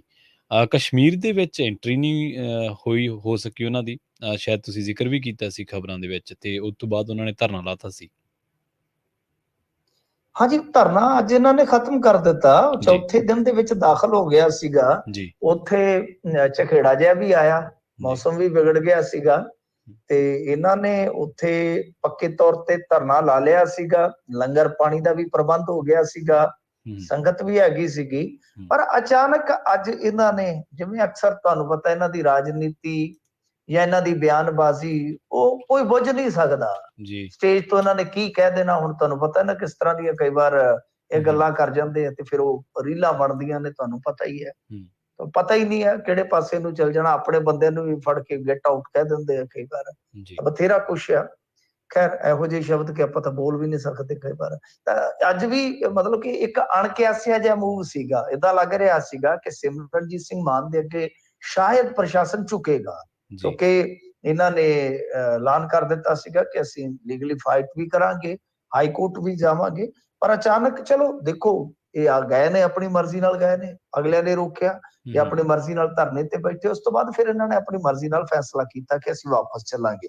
ਪਰ ਹਾਂ, ਇਹਨਾਂ ਨੇ ਕਿਹਾ ਕਿ ਸਾਡਾ ਪੱਖ ਮਜ਼ਬੂਤ ਹੈ, ਅਸੀਂ ਕਾਨੂੰਨ ਦੀ ਚੌਖਟ 'ਚ ਜਾ ਕੇ ਲੜਾਈ ਜ਼ਰੂਰ ਲੜਾਂਗੇ। ਤਾਂ ਇਹ ਤੇ ਵੈਸੇ ਬਣਦਾ ਵੀ ਹੈ। ਦੇਖੋ ਗੱਲ ਕੀ ਹੈ, ਮੈਨੂੰ ਤਾਂ ਵੈਸੇ ਲੱਗਦਾ ਕਿ ਜਿੰਨਾ ਕੁ ਉਹਨਾਂ ਨੇ ਉੱਥੇ ਜਾ ਕੇ ਬੋਲਣਾ ਸੀ, ਉਹਨਾਂ ਕੁ ਤਾਂ ਉੱਥੇ ਬੋਲ ਪਏ ਉਹ। ਸਗੋਂ ਸਾਰਾ ਮੀਡੀਆ ਉੱਥੇ ਆ ਗਿਆ ਜੰਮੂ ਦਾ। ਇਹਨਾਂ ਦੀ ਗੱਲ ਤੇ ਵੱਡੇ ਪੱਧਰ ਤੇ ਫੈਲ ਗਈ ਸਮਾਂ ਦੀ। ਜੋ ਹੋਰ ਉਹਨਾਂ ਨੇ ਕੀ ਕਹਿਣਾ, ਉਹਨਾਂ ਨੇ ਵੇਖੋ ਕਹਿਣਾ ਇਹ ਹਿੰਦੂਤਵੀ ਸੋਚ ਬਈ ਧੱਕਾ ਕਰਦੀ ਹੈ। ਨੰਬਰ 2, ਉਹਨਾਂ ਨੇ ਨਾਲ ਉੱਥੇ ਕਸ਼ਮੀਰੀ ਪੰਡਤਾਂ ਦੀ ਵੀ ਗੱਲ ਕਰ ਦੇਣੀ ਹੈ ਕਿ ਕਸ਼ਮੀਰੀ ਪੰਡਤਾਂ ਦੀ ਟਾਰਗੇਟ ਕਿਲਿੰਗ ਹੋ ਰਹੀ ਹੈ। ਠੀਕ ਹੈ ਜੀ। ਫਿਰ ਨਾਲ ਕਹਿ ਦੇਣਾ ਸਿੱਖਾਂ ਦੀ ਵੀ ਕੋਈ ਸੁਣਵਾਈ ਨਹੀਂ ਹੈਗੀ, ਤੇ ਨਾਲ ਕਹਿ ਦੇਣਾ ਕਿ ਮੁਸਲਮਾਨਾਂ ਨੂੰ ਵੀ ਫੌਜ ਮਾਰ ਰਹੀ ਬਸ। ਮਤਲਬ ਕਿ ਸਾਰੇ ਪਾਸੇ ਉਹਨਾਂ ਨੇ ਕਵਰ ਕਰ ਲੈਣੇ ਆ। ਉਹ ਤੇ ਉੱਥੇ ਗੱਲਾਂ ਕਹਿ ਦਿੱਤੀਆਂ, ਤੇ ਜੇ ਜਾਣ ਵੀ ਦਿੰਦੇ ਆਹੀ ਗੱਲਾਂ ਉੱਥੇ ਕਹਿਣੀਆਂ ਹੋਣੀਆਂ ਜਾ ਕੇ, ਹੋਰ ਕੀ ਹੈ। ਖਾਲਿਸਤਾਨ ਦੀ ਗੱਲ, ਬਾਕੀ ਜਿਹੜੀਆਂ ਮੈਂ 3-4 ਤੁਹਾਨੂੰ ਦੱਸੀਆਂ, ਹੋਰ ਇਸ ਤੋਂ ਇਲਾਵਾ ਮਾਨ ਸਾਹਿਬ ਨੇ ਉੱਥੇ ਕੀ ਕਹਿਣਾ ਸੀਗਾ। ਐਵੇਂ 3-4 ਦਿਨ ਰੇੜਕਾ ਪਿਆ। ਤਾਂ ਇਹ ਹੁਣ ਦੇਖੋ ਹਾਈ ਕੋਰਟ ਦੇ ਵਿੱਚ ਜੇ ਮਾਮਲਾ ਗਿਆ ਤਾਂ ਇਹਨਾਂ ਨੂੰ ਇਜਾਜ਼ਤ ਮਿਲਦੀ ਹੈ ਕਿ ਨਹੀਂ ਮਿਲਦੀ। ਜੇ ਇਜਾਜ਼ਤ ਮਿਲੀ ਤਾਂ ਕੀ ਸਸ਼ਰਤ ਸ਼ਰਤਾਂ ਦੇ ਤਹਿਤ ਮਿਲਦੀ ਹੈ, ਜਾਂ ਕਿਉਂਕਿ ਮੈਂਬਰ ਪਾਰਲੀਮੈਂਟ ਨੇ, ਮੈਨੂੰ ਨਹੀਂ ਲੱਗਦਾ ਕਿ ਕੋਈ ਵੀ ਕੋਰਟ ਇਹਨਾਂ ਨੂੰ ਇਨਕਾਰ ਕਰੇਗੀ। ਇਜਾਜ਼ਤ ਤੇ ਦੇਵੇਗੀ। ਪਰੰਤੂ ਇਹ ਹੁੰਦਾ ਨਾ ਕਿ ਕਈ ਵਾਰ ਹੁਣ ਦੇਖੋ ਲਾਅ ਐਂਡ ਆਰਡਰ ਦਾ ਵੀ ਤਾਂ ਪੁੱਛਣਾ ਹੋਏਗਾ ਨਾ ਉਸ ਸੰਬੰਧਤ ਸਟੇਟ ਨੂੰ, ਤਾਂ ਕੀ ਸਟੇਟਸ ਹੈ ਜੀ, ਕੀ ਸੰਭਾਵਨਾ ਹੈ, ਤਾਂ ਉਹ ਤਾਂ ਜ਼ਰੂਰ ਉਹਨਾਂ ਨੂੰ ਸੁਣਿਆ ਜਾਏਗਾ। ਤਾਂ ਚਲੋ ਇਹ ਆ ਕਿ ਉਹਨਾਂ ਦੀ ਮਤਲਬ ਕਿ ਗੱਲ ਜਿਹੜੀ ਅਦਾਲਤ ਸੁਣੇਗੀ ਲਾਜ਼ਮੀ, ਪਰ ਇਹ ਨਹੀਂ ਹੈ ਕਿ ਕਿਸੇ ਮੈਂਬਰ ਪਾਰਲੀਮੈਂਟ ਨੂੰ ਕਿਸੇ ਸਟੇਟ ਦੇ ਵਿੱਚ ਦਾਖਲਾ ਦੇਣ ਤੋਂ ਇਨਕਾਰ ਕਰ ਦੇਣ। ਉਹ ਗਲਤ ਗੱਲ ਆ, ਕਿਉਂਕਿ ਮੈਂ ਵਾਰ-ਵਾਰ ਕਹਿ ਰਿਹਾ ਕਿ ਜਿਹੜੀਆਂ ਗੱਲਾਂ ਸਿਮਰਨਜੀਤ ਸਿੰਘ ਮਾਨ ਹੋਰਾਂ ਨੇ ਕਹਿਣੀਆਂ ਤੇ ਜਿਨ੍ਹਾਂ ਤੋਂ ਡਰਦੇ ਨੇ, ਉਹ ਗੱਲਾਂ ਤੇ ਉਹਨਾਂ ਨੇ ਉੱਥੇ ਵੱਡੇ-ਵੱਡੇ ਪੁਲਿਸ ਅਫਸਰਾਂ ਦੀ ਹਾਜ਼ਰੀ 'ਚ ਕਹਿ ਦਿੱਤੀਆਂ ਨੇ। ਜੀ, ਅਗਲੀ ਖਬਰ ਦੇ ਵੱਲ ਵਧੀਏ ਮਿੰਟ ਜੀ ਤੇ ਗੱਲ ਕਰੀਏ। ਵੀਡੀਓ ਦੇ ਵਿੱਚ ਦਿਸਿਆ ਸਕਸੈਨਾ ਤੇ ਪੰਜਾਬੀਆਂ ਨੇ ਕੱਢੀ ਭੜਾਸ। ਤੁਹਾਨੂੰ ਵੀ ਯਾਦ ਆ ਗਿਆ ਹੋਣਾ ਸਕਸੈਨਾ। ਸਕਸੈਨਾ ਵੀ ਬਹੁਤ ਚਰਚਾ ਦੇ ਵਿੱਚ ਆਇਆ। ਤਾਂ ਖੈਰ ਸਕਸੈਨਾ, ਦੇਖੋ ਗੱਲ ਇਹ ਕਿ ਮੈਂ ਇਸ ਪਾਸੇ ਤੇ ਨਹੀਂ ਜਾਂਦਾ, ਕਿਉਂਕਿ ਕੁਛ ਲੋਕ ਤਸਵੀਰ ਵਾਇਰਲ ਕਰਦੇ ਨੇ, ਸ਼ਕਲ ਸੂਰਤ ਤੇ ਜਾਂਦੇ ਨੇ, ਤਾਂ ਬਈ ਸ਼ਕਲ ਸੂਰਤ, ਰੰਗ ਰੂਪ, ਇਹ ਸਾਰੀਆਂ ਚੀਜ਼ਾਂ ਦਾ ਮਜ਼ਾਕ ਨਹੀਂ ਉਡਾਉਣਾ ਚਾਹੀਦਾ, ਉਹ ਆਪਣੀ ਥਾਂ ਤੇ ਆ। ਤਾਂ ਦੇਖੋ ਅੱਜ ਕੀ ਹੋਇਆ ਕਿ ਜਦੋਂ ਇਹ ਇੱਕ ਪੀਸੀ ਕਰ ਰਹੇ ਸਨ ਪ੍ਰਵੀਨ ਜੀ ਸੀਐਮ ਸਾਹਿਬ, ਤਾਂ ਅਚਾਨਕ ਫਰੇਮ ਦੇ ਵਿੱਚ ਜਿਹੜਾ ਫਰੇਮ ਲੱਗਾ ਹੋਇਆ ਸੀ, ਫਰੇਮ ਸੈੱਟ ਕੀਤਾ ਹੋਇਆ ਸੀਗਾ ਇਹਨਾਂ ਨੇ, ਅਚਾਨਕ ਫਰੇਮ ਦੇ ਵਿੱਚ ਕੁਝ ਸੈਕਿੰਡ ਵਾਸਤੇ ਸਕਸੇਨਾ ਸਾਹਿਬ ਆ ਜਾਂਦੇ ਨੇ। ਅੱਛਾ। ਤਾਂ ਉਹ ਮਤਲਬ ਕਿ ਹੱਥ ਦੇ ਨਾਲ ਡਾਇਰੈਕਸ਼ਨ ਦੇ ਰਹੇ ਨੇ, ਜਿਹੜੇ ਮਤਲਬ ਕਿ ਇਹਨਾਂ ਦੇ ਕੋਈ ਹੋਰ ਸਟਾਫ ਦੇ ਹੋਣਗੇ ਜਾਂ ਲਾਗੇ ਬੰਨੇ ਵਾਲੇ, ਕਿਉਂਕਿ ਅੱਜ ਕੱਲ ਤੁਹਾਨੂੰ ਪਤਾ ਹੀ ਆ ਮਾਨ ਸਾਹਿਬ ਦੇ ਲਾਗੇ ਕੌਣ ਰਹਿੰਦਾ, ਸਭ ਨੂੰ ਪਤਾ ਹੀ ਹੈ ਜੀ। ਕੌਣ ਰਹਿੰਦੇ ਆ ਲਾਗੇ, ਆਮ ਬੰਦਾ ਤੇ ਹੁਣ ਤੁਹਾਨੂੰ ਪਤਾ ਹੀ ਹੈ ਕਿੰਨਾ ਕੁ ਲਾਗੇ ਚਲਾ ਜਾਏਗਾ। ਤਾਂ ਨਾਲ ਫਿਰ ਇੱਕ ਹਦਾਇਤ ਦੇ ਰੂਪ ਚ ਕਹਿੰਦੇ ਆ ਕਿ ਸ਼ੁਰੂ ਕਰੋ, ਪੀਸੀ ਸ਼ੁਰੂ ਕਰੋ ਜੀ। ਇਹ ਗੱਲ ਜਿਹੜੀ ਆ ਉਹ ਮਤਲਬ ਕਿ ਕੁਝ ਸੈਕਿੰਡ ਦੇ ਵਿੱਚ ਹੋ ਗਈ। ਜਿਵੇਂ ਆਪਾਂ ਤੁਹਾਨੂੰ ਪਤਾ ਹੀ ਆ ਕਿ ਆਪਾਂ ਕੋਈ ਵੀ ਪੀਸੀ ਕਵਰ ਕਰਦੇ ਆ ਤਾਂ ਕੈਮਰਾਮੈਨ ਇੱਕ ਫਰੇਮ ਸੈੱਟ ਕਰਦਾ ਹੈ, ਜਾਂ ਉਹਨਾਂ ਦੇ ਆਪਣੇ ਕੈਮਰਾਮੈਨ ਨੇ ਫਰੇਮ ਸੈੱਟ ਕੀਤਾ ਹੋਏਗਾ। ਉਹ ਕੁਝ ਸੈਕਿੰਡ ਲਈ ਸਕਸੇਨਾ ਸਾਹਿਬ ਜਦੋਂ ਨਜ਼ਰ ਆ ਗਏ, ਪੰਜਾਬੀਆਂ ਨੇ ਜਦ ਹੀ ਸਿਆਣ ਲਿਆ ਉਹ ਤੁਹਾਡੀ ਇਹ ਕਿੱਧਰ ਫਿਰਦਾ ਹੈ, ਤਾਂ ਡਾਇਰੈਕਸ਼ਨ, ਵਾਹ ਬਾਈ ਵਾਹ, ਵਾਹ ਬਾਈ ਵਾਹ। ਤਾਂ ਉੱਥੋਂ ਫਿਰ ਉਹ ਵੀਡੀਓ ਜਿਹੜੀ ਬਹੁਤ ਤੇਜ਼ੀ ਦੇ ਨਾਲ ਸਰਕੂਲੇਟ ਹੋ ਗਈ, ਲੋਕਾਂ ਨੇ ਟਿੱਪਣੀਆਂ ਕੀਤੀਆਂ। ਸਭ ਤੋਂ ਵੱਡੀ ਗੱਲ ਕਿ ਇਹਨਾਂ ਦਾ ਇੱਕ ਜਿੱਦਾਂ ਕਹਿ ਲਓ ਕਿ ਆਈਟੀ ਦਾ ਬੜਾ ਵੱਡਾ ਨਾਮ ਸੀਗਾ, ਉਹਨੇ ਵੀ ਪੋਸਟ ਪਾਈ ਜੀ। ਅੱਛਾ, ਬਹੁਤ ਵੱਡਾ। ਉਹ ਸਾਨੂੰ ਵੀ ਮਤਲਬ ਕਿ ਕੋਸਦੇ ਰਹੇ ਪੱਤਰਕਾਰਾਂ ਨੂੰ, ਕਾਲੀਆਂ ਨਾਲ, ਕਾਂਗਰਸੀਆਂ ਨਾਲ, ਕੋਈ ਛੱਡਦੇ ਹੀ ਨਹੀਂ ਸੀਗੇ ਉਹ ਜਦੋਂ ਆਪੋਜੀਸ਼ਨ ਚ ਹੁੰਦੇ ਸੀ। ਜੀ ਜੀ। ਤਾਂ ਅੱਜ ਉਹਨਾਂ ਨੇ ਵੀ ਇਸ ਚੀਜ਼ ਤੇ ਪਾ ਦਿੱਤੀ ਪੋਸਟ ਸ਼ੇਅਰ ਕਰਕੇ, ਕਿਆ ਦੇਖ ਲਓ ਕੀ ਹੋ ਰਿਹਾ। ਨਾਲੇ ਉਹਨਾਂ ਨੇ ਕਿਹਾ ਕਿ ਠੀਕ ਹੈ ਸਾਡੀ ਪਾਰਟੀ ਦੇ ਨੇ ਸਕਸੈਨਾ ਸਾਹਿਬ, ਪਰ ਜਿਨ੍ਹਾਂ ਲੋਕਾਂ ਨੇ ਇੱਥੇ ਕੰਮ ਕੀਤਾ ਉਹਨਾਂ ਦਾ ਕੀ ਮੁੱਲ ਹੈ। ਇਹੀ ਸਵਾਲ ਵਾਜਬ ਹੈ। ਅਸੀਂ ਵੀ ਇਹੀ ਕਹਿੰਦੇ ਆ ਕਿ ਤੁਸੀਂ ਲਿਆ ਕੇ ਲੱਖ ਰੁਪਈਏ ਤੇ 50,000 ਰੁਪਈਏ ਤੇ ਬੰਦੇ ਫਿੱਟ ਕੀਤੇ। ਇਹ ਜਿਹੜੇ ਸਾਡੇ ਪੰਜਾਬੀ ਮੁੰਡੇ ਸੀਗੇ ਜਿਨ੍ਹਾਂ ਨੂੰ ਤੁਸੀਂ ਗਾਲਾਂ ਕੱਢਣੀਆਂ ਵੀ ਸਿਖਾ ਦਿੱਤੀਆਂ, ਆਪਣੇ ਭੈਣ ਭਰਾਵਾਂ ਦੇ ਨਾਲ ਨਫ਼ਰਤ ਕਰਨੀ ਵੀ ਸਿਖਾ ਦਿੱਤੀ, ਤਰਕ ਵਿਤਰਕ ਸਿਖਾ ਦਿੱਤੇ, ਮਤਲਬ ਕਿ ਜਿਨ੍ਹਾਂ ਤੇ ਪਰਚੇ ਵੀ ਪਏ, ਜਿਨ੍ਹਾਂ ਨੇ ਸਿਰ ਵੀ ਪੜਵਾਏ, ਗੱਡੀਆਂ ਵੀ ਤੜਵਾਈਆਂ, ਜੁੱਤੀਆਂ ਵੀ ਘਸਾਈਆਂ। ਤੇ ਯਾਰ ਇਹਨਾਂ ਨੇ ਕੀ ਮਾੜਾ ਕੀਤਾ ਸੀ? ਫ੍ਰੀ ਚ ਹੀ ਕੰਮ, ਹੁਣ ਵੀ ਫ੍ਰੀ ਚ ਕਰੀ ਜਾਂਦੇ ਆ।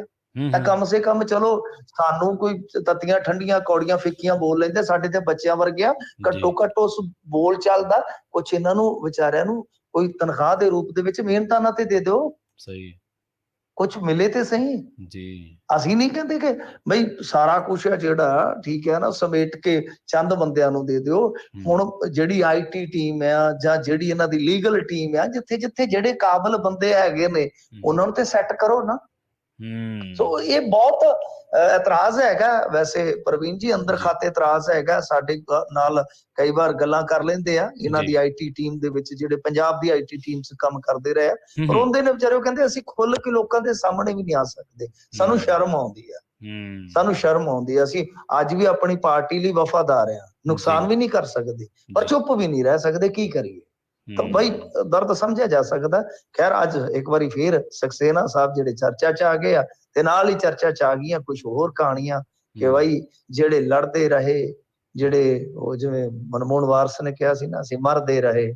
ਤਾਂ ਗੱਲ ਇਹ ਆ ਕਿ ਬਈ ਹੁਣ ਬਸ ਉਹੀ ਹੈ ਕਿ ਜਿਹੜੇ ਲੋਕ ਲੜਦੇ ਰਹੇ, ਮਰਦੇ ਰਹੇ, ਪਰਚੇ ਕਰਾਉਂਦੇ ਕਰਦੇ ਰਹੇ, ਤਾਂ ਉਹ ਥੋੜਾ ਜਿਹਾ ਕਿਤੇ ਨਾ ਕਿਤੇ ਮਹਿਸੂਸ ਕਰਦੇ ਆ ਕਿ ਯਾਰ ਅਸੀਂ ਅਣਗੌਲੇ ਰਹਿ ਗਏ। ਜੀ ਜੀ ਜੀ, ਮੈਂ ਸੋਚ ਹੀ ਰਿਹਾ ਸੀ ਮਿੰਟੂ ਜੀ, ਮੈਂ ਕਿਹਾ ਤੁਸੀਂ ਇਸ ਬੇਵਫਾਈ ਦੀ ਗੱਲ ਕਰ ਰਹੇ ਹੋ ਪਰ ਗਾਣਾ ਨਹੀਂ ਕੋਈ ਯਾਦ ਕੀਤਾ।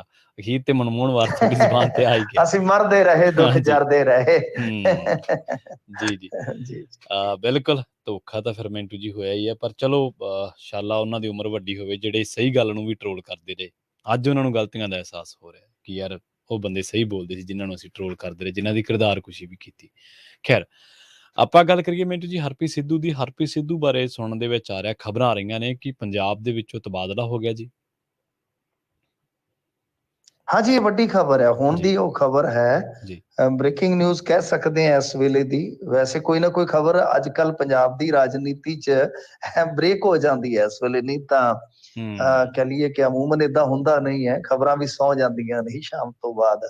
ਤਾਂ ਇੱਕ ਪੱਤਰ ਜਿਹੜਾ ਕਿ ਹੁਣੇ ਪ੍ਰਾਪਤ ਹੋਇਆ ਹੈ, ਤਾਂ ਉਹਦੇ ਵਿੱਚ ਸਾਫ਼ ਤੌਰ ਤੇ ਯਾਨੀ ਹੋਮ ਮਿਨਿਸਟਰੀ ਦਾ ਪੱਤਰ ਹੈ ਤੇ ਸਾਰਾ ਕੁਝ ਯਾਨੀ ਜੈਨੂਇਨ ਹੈ, ਕੋਈ ਫੇਕ ਨਹੀਂ ਹੈ। ਤੇ ਇਹਦੇ ਵਿੱਚ ਸਾਫ਼ ਤੌਰ ਤੇ ਲਿਖਿਆ ਹੋਇਆ ਹੈ ਕਿ ਜਿਹੜੇ ਹੈਗੇ ਨੇ ਹਰਪ੍ਰੀਤ ਸਿੰਘ ਜੀ ਸਿੱਧੂ, ਇਹਨਾਂ ਨੂੰ ਐਡੀਸ਼ਨਲ ਡਾਇਰੈਕਟਰ ਜਨਰਲ ITBP ਲਈ ਲਾ ਦਿੱਤਾ ਗਿਆ, ਯਾਨੀ ਡੈਪੂਟੇਸ਼ਨ ਬੇਸਿਸ ਤੇ। ਸੋ ਮਜ਼ਮੂਨ ਆ, ਲੰਮਾ ਚੌੜਾ ਪੱਤਰ ਹੈ, ਉਹਨੂੰ ਪੜ੍ਹਨ ਦੀ ਜ਼ਰੂਰਤ ਨਹੀਂ। ਤਾਂ ਇਹ ਗੱਲ ਕਨਫਰਮ ਹੋ ਗਈ ਕਿ ਦੇਰ ਸ਼ਾਮ ਜਿਹੜੀ ਗੱਲ ਉੜਦੀ ਗੱਲ ਸੁਣੀ ਕਿ ਹਰਪ੍ਰੀਤ ਸਿੱਧੂ ਇੱਕ ਚਰਚਿਤ ਨਾਮ, ਇੱਕ ਚਰਚਿਤ ਚਿਹਰਾ, ਜਿਹੜਾ ਹਮੇਸ਼ਾ ਆਸ ਜਗਾਉਂਦਾ ਹੈ, ਜਿਹੜਾ ਹਮੇਸ਼ਾ ਮਤਲਬ ਕਿ 2 ਨੰਬਰੀਆਂ ਨੂੰ ਡਰਾਉਂਦਾ ਹੈ, ਤਾਂ ਉਹ ਚਿਹਰਾ ਇੱਕ ਵਾਰੀ ਫੇਰ ਚਲਾ ਜਾਏਗਾ। ਤੁਹਾਨੂੰ ਯਾਦ ਹੋਏਗਾ ਅਮਰਿੰਦਰ ਸਿੰਘ ਹੋਰਾਂ ਨੇ ਲਿਆਂਦਾ ਸੀ ਸਪੈਸ਼ਲੀ, ਫਿਰ ਇਹਨਾਂ ਨੂੰ STF ਚੋਂ ਲਾਂਭੇ ਕਰ ਦਿੱਤਾ ਗਿਆ, ਬੜੀ ਮੰਗ ਉੱਠੀ, ਫਿਰ ਲਿਆਂਦਾ ਗਿਆ ਵਾਪਸ। ਜਦੋਂ ਆਮ ਆਦਮੀ ਪਾਰਟੀ ਆਈ ਤੇ ਏਦਾਂ ਲੱਗਿਆ ਕਿ ਸ਼ਾਇਦ ਹਰਪ੍ਰੀਤ ਸਿੰਘ ਸਿੱਧੂ ਨੂੰ ਸਹੀ ਢੰਗ ਨਾਲ ਇਸਤੇਮਾਲ ਕੀਤਾ ਜਾਏਗਾ, ਪਰੰਤੂ ਹੁਣ ਅਚਾਨਕ ਆ ਖਬਰ ਆ ਜਾਂਦੀ ਹੈ ਤੇ ਇਹਦਾ ਮਤਲਬ ਇਹੋ ਹੈ ਕਿ ਸਿੱਧੂ ਸਾਹਿਬ ਇੱਥੋਂ ਰਵਾਨਾ ਹੋ ਜਾਣਗੇ। ਤਾਂ ਬਹੁਤ ਵੱਡਾ ਝਟਕਾ ਹੈ, ਕਿਉਂਕਿ ਜੇ ਤੁਸੀਂ ਦੇਖੋਗੇ ਕਿ ਇਹਨਾਂ ਨੇ ਜੇਲ੍ਹਾਂ ਦਾ ਚਾਰਜ ਲਿਆ ਸੀਗਾ ਵਿਦਿਨ ਫਿਊ ਵੀਕਸ। ਪ੍ਰਵੀਨ ਜੀ, ਇਹਨਾਂ ਨੇ ਜੇਲ੍ਹਾਂ ਦੇ ਵਿੱਚ ਇਸ ਤਰ੍ਹਾਂ ਦਾ ਇੱਕ ਪ੍ਰੋਜੈਕਟ ਲਿਆਂਦਾ ਕਿ ਇਹਨਾਂ ਨੇ ਨਿਸ਼ਾਨਦੇਹੀ ਕਰ ਲਈ ਸੀਗੀ ਕਿ ਕਿੰਨੇ ਟੋਟਲ ਨਸ਼ੇੜੀ ਨੇ, ਹਿਸਾਬ ਲਾ ਲਓ। ਮਤਲਬ ਕਿ ਕੁਝ ਦਿਨਾਂ ਦੇ ਵਿੱਚ ਹਫ਼ਤਿਆਂ ਦੇ ਅੰਦਰ ਉਹ ਸ਼ੁਰੂ ਕੀਤਾ। ਹਾਂਜੀ, ਤਾਂ ਉਹਦੇ ਵਿੱਚ 50% ਬੰਦੀ, ਯਾਨੀ ਸਾਡੇ 29,000 ਬੰਦੀ ਨੇ ਟੋਟਲ, ਯਾਨੀ ਅੰਡਰ ਟ੍ਰਾਇਲ ਤੇ ਜਿਹੜੇ ਪੱਕੇ ਕੈਦੀ ਆ, ਤਾਂ ਉਹਦੇ ਵਿੱਚੋਂ 50% ਇਹਨਾਂ ਨੇ ਲੱਭ ਲਏ ਸੀ। ਤਾਂ ਉਹਨਾਂ ਦਾ ਇਲਾਜ ਕਰਾਉਣ ਵਾਸਤੇ, ਉਹਨਾਂ ਨੂੰ ਮੋਟੀਵੇਟ ਕਰਨ ਵਾਸਤੇ, ਉਹਨਾਂ ਦੀ ਕਾਉਂਸਲਿੰਗ ਕਰਨ ਵਾਸਤੇ ਸਾਰਾ ਜੁਗਾੜ ਸੈੱਟ ਕਰ ਦਿੱਤਾ ਸੀ। ਸਖਤਾਈ ਵੀ ਬੜੀ ਜ਼ਿਆਦਾ ਹੋਈ ਹੈ, ਫੋਨ ਵਗੈਰਾ ਵੀ ਬਹੁਤ ਫੜੇ ਜਾ ਰਹੇ ਸੀ। ਤਾਂ ਲੱਗਦਾ ਸੀਗਾ ਕਿ ਸਿਕੰਜਾ ਕੱਸ ਦੇਣਗੇ, ਟਾਈਮ ਲੱਗੇਗਾ ਥੋੜਾ, ਕਿਉਂਕਿ ਟੈਕਨੋਲੋਜੀ ਦੇ ਮਾਮਲੇ ਚ ਹਲੇ ਮਾਰ ਖਾ ਰਹੇ ਸਨ। ਪਰ ਅਚਨਚੇਤੀ ਇਹ ਖਬਰ ਆ ਜਾਂਦੀ ਹੈ। ਹਾਲਾਂਕਿ ਜੇਲ੍ਹਾਂ ਦੇ ਵਿੱਚ ਬਹੁਤ ਕੁਝ ਸੀ, ਕਿ ਪੰਜਾਬ ਸਰਕਾਰ ਦੇ ਨਾਲ ਉਹਨਾਂ ਦੀ ਸੈਟਿੰਗ ਸਹੀ ਨਹੀਂ ਬੈਠੀ, ਤਾਲਮੇਲ ਸਹੀ ਨਹੀਂ ਬੈਠਾ, ਜਾਂ ਕਿਸੇ ਗੱਲ ਤੋਂ ਖਫਾ ਹੋ ਗਿਆ। ਗੱਲ ਤੇ ਵੈਸੇ ਤੁਹਾਨੂੰ ਪਤਾ ਹੀ ਆ, ਜੋ ਮਜੀਠੀਆ ਦਾ ਮਾਮਲਾ ਹੈ ਨਾ, ਉਹਦੇ ਵਿੱਚ ਥੋੜੇ ਖਫਾ ਸੀਗੇ ਕਿ ਰਿਮਾਂਡ ਤੱਕ ਲਈ ਨਹੀਂ ਲਿਖਿਆ ਗਿਆ। ਤਾਂ ਕੁਝ ਗੱਲਾਂ ਤਾਂ ਹੈ, ਪਰ ਖੁੱਲ ਕੇ ਉਹ ਗੱਲਾਂ, ਕਿਉਂਕਿ ਸਿੱਧੂ ਸਾਹਿਬ ਤੇ ਕਹਿਣਗੇ ਨਹੀਂ, ਪਰ ਆਪਾਂ ਹੋ ਸਕਦਾ ਕਿ ਥੋੜੀਆਂ ਬਹੁਤੀਆਂ ਗੱਲਾਂ ਦਾ ਕੋਈ ਪਤਾ ਲਾ ਲਈਏ ਜੇ ਕੋਈ ਚਰਚਾ ਗਾਂਹ ਵਧੀ। ਪਰ ਇਹ ਇੱਕ ਬਹੁਤ ਵੱਡਾ ਝਟਕਾ ਹੈ ਉਹਨਾਂ ਉਮੀਦਾਂ ਨੂੰ ਜੋ ਹਰਪ੍ਰੀਤ ਸਿੰਘ ਸਿੱਧੂ ਨਾਲ ਜੁੜੀਆਂ ਹੋਈਆਂ ਸਨ, ਕਿ ਬਈ ਇਹ ਜੇਲ੍ਹਾਂ ਚ ਆਏ ਨੇ ਤਾਂ ਜੇਲ੍ਹਾਂ ਦਾ ਕੋਈ ਸੁਧਾਰ ਕਰਨਗੇ, ਡਰੱਗ ਦੇ ਮਾਮਲੇ ਚ ਇਹਨਾਂ ਦਾ ਬਹੁਤ ਤਜਰਬਾ ਹੈ। ਪਰ ਪ੍ਰਵੀਨ ਜੀ, ਕੁਝ ਮੇਰੇ ਕੋਲ ਤੱਥ ਹੈਗੇ ਨੇ, ਕਦੇ ਸਾਰੇ ਤੱਥ ਜੋੜ ਕੇ ਗੱਲਾਂ ਕਰਾਂਗੇ ਕਿ ਥੋੜਾ ਜਿਹਾ ਡਰੱਗ ਵਾਲੇ ਮਾਮਲੇ ਚ ਵੀ ਇਹ ਨਾ ਖੁਸ਼ ਰਹੇ ਨੇ ਸਰਕਾਰਾਂ ਤੋਂ ਜਾਂ ਸਿਆਸਤ ਤੋਂ। ਉਹ ਬਹੁਤ ਡੂੰਘੀਆਂ ਗੱਲਾਂ ਨੇ, ਤੱਥ ਕੋਈ ਇਕੱਤਰ ਹੋਰ ਕਰਾਂਗੇ। ਸਾਨੂੰ ਪੁਲਿਸ ਵਾਲੇ ਹੀ ਦੱਸ ਦਿੰਦੇ ਨੇ ਕਿ ਕਿਸ ਤਰ੍ਹਾਂ ਮਤਲਬ ਕਿ ਇਹਨਾਂ ਦੀ ਮਿਹਨਤ ਤੇ ਇਹਨਾਂ ਦੇ ਆਪਣੇ ਨਾਲ ਦੀ ਪਾਣੀ ਫੇਰ ਦਿੰਦੇ ਨੇ। ਸੋ ਇਸ ਕਰਕੇ ਕੁਝ ਨਾਰਾਜ਼ਗੀਆਂ ਸਨ, ਸ਼ਾਇਦ ਹੋ ਸਕਦਾ ਹੈ ਕਿ ਉਹ ਵੱਡਾ ਕਾਰਨ ਬਣੀਆਂ ਹੋਣ। ਪਰ ਸਿੱਧੂ ਸਾਹਿਬ ਕਹਿ ਲਓ ਕਿ ਪੰਜਾਬ ਚੋਂ ਚੱਲੇ ਆ, ਪੰਜਾਬ ਚੋਂ ਡਿਊਟੀ ਦੇ ਪੱਖੋਂ ਚੱਲੇ ਆ, ਵੈਸੇ ਤੇ ਉਹ ਪੰਜਾਬ ਦੇ ਵਸਨੀਕ ਆ ਤੇ ਆਪਣੇ ਤੇ ਜ਼ਿਲ੍ਹੇ ਦੇ। ਜੀ ਬਿਲਕੁਲ ਮਿੰਟੂ ਜੀ, ਜ਼ਰੂਰ ਕਰਾਂਗੇ ਗੱਲਬਾਤ, ਕਿਉਂਕਿ ਕੰਮਕਾਰ ਕਰਦੇ ਸਮੇਂ ਤੁਹਾਡੀ ਜਦੋਂ ਕਾਰਜ ਪ੍ਰਣਾਲੀ ਲੋਕ ਦੇਖਦੇ ਤੇ ਉਹ ਤੁਹਾਡੇ ਤੇ ਯਕੀਨ ਕਰਦੇ, ਟਰਸਟ ਕਰਦੇ, ਤੇ ਫਿਰ ਉਹ ਤੁਹਾਨੂੰ ਗੱਲਾਂ ਦੱਸਦੇ ਆ। ਉਹਨੂੰ ਕਹਿੰਦੇ ਆਫ ਦੀ ਰਿਕਾਰਡ। ਜਦੋਂ ਦੱਸਣ ਲੱਗਦਾ ਨਾ ਬੰਦਾ, ਉਹਨੂੰ ਕਹਿੰਦੇ ਆਫ ਦੀ ਰਿਕਾਰਡ, ਪਰ ਗੱਲਾਂ ਉਹ ਰਿਕਾਰਡ ਦੀਆਂ ਹੀ ਹੁੰਦੀਆਂ। ਜੀ ਬਿਲਕੁਲ। ਤੇ ਅਗਲੀ ਗੱਲ ਕਰੀਏ ਮਿੰਟੂ ਜੀ, ਸ਼ਿਮਲੇ ਚੱਲ ਗਏ ਤੇ ਕਹਿੰਦੇ ਪੰਜਾਬ ਦੇ ਮੁਲਾਜ਼ਮ ਵੀ ਸ਼ਿਮਲੇ ਦੇ ਵਿੱਚ ਰੈਲੀ ਕਰਨਗੇ।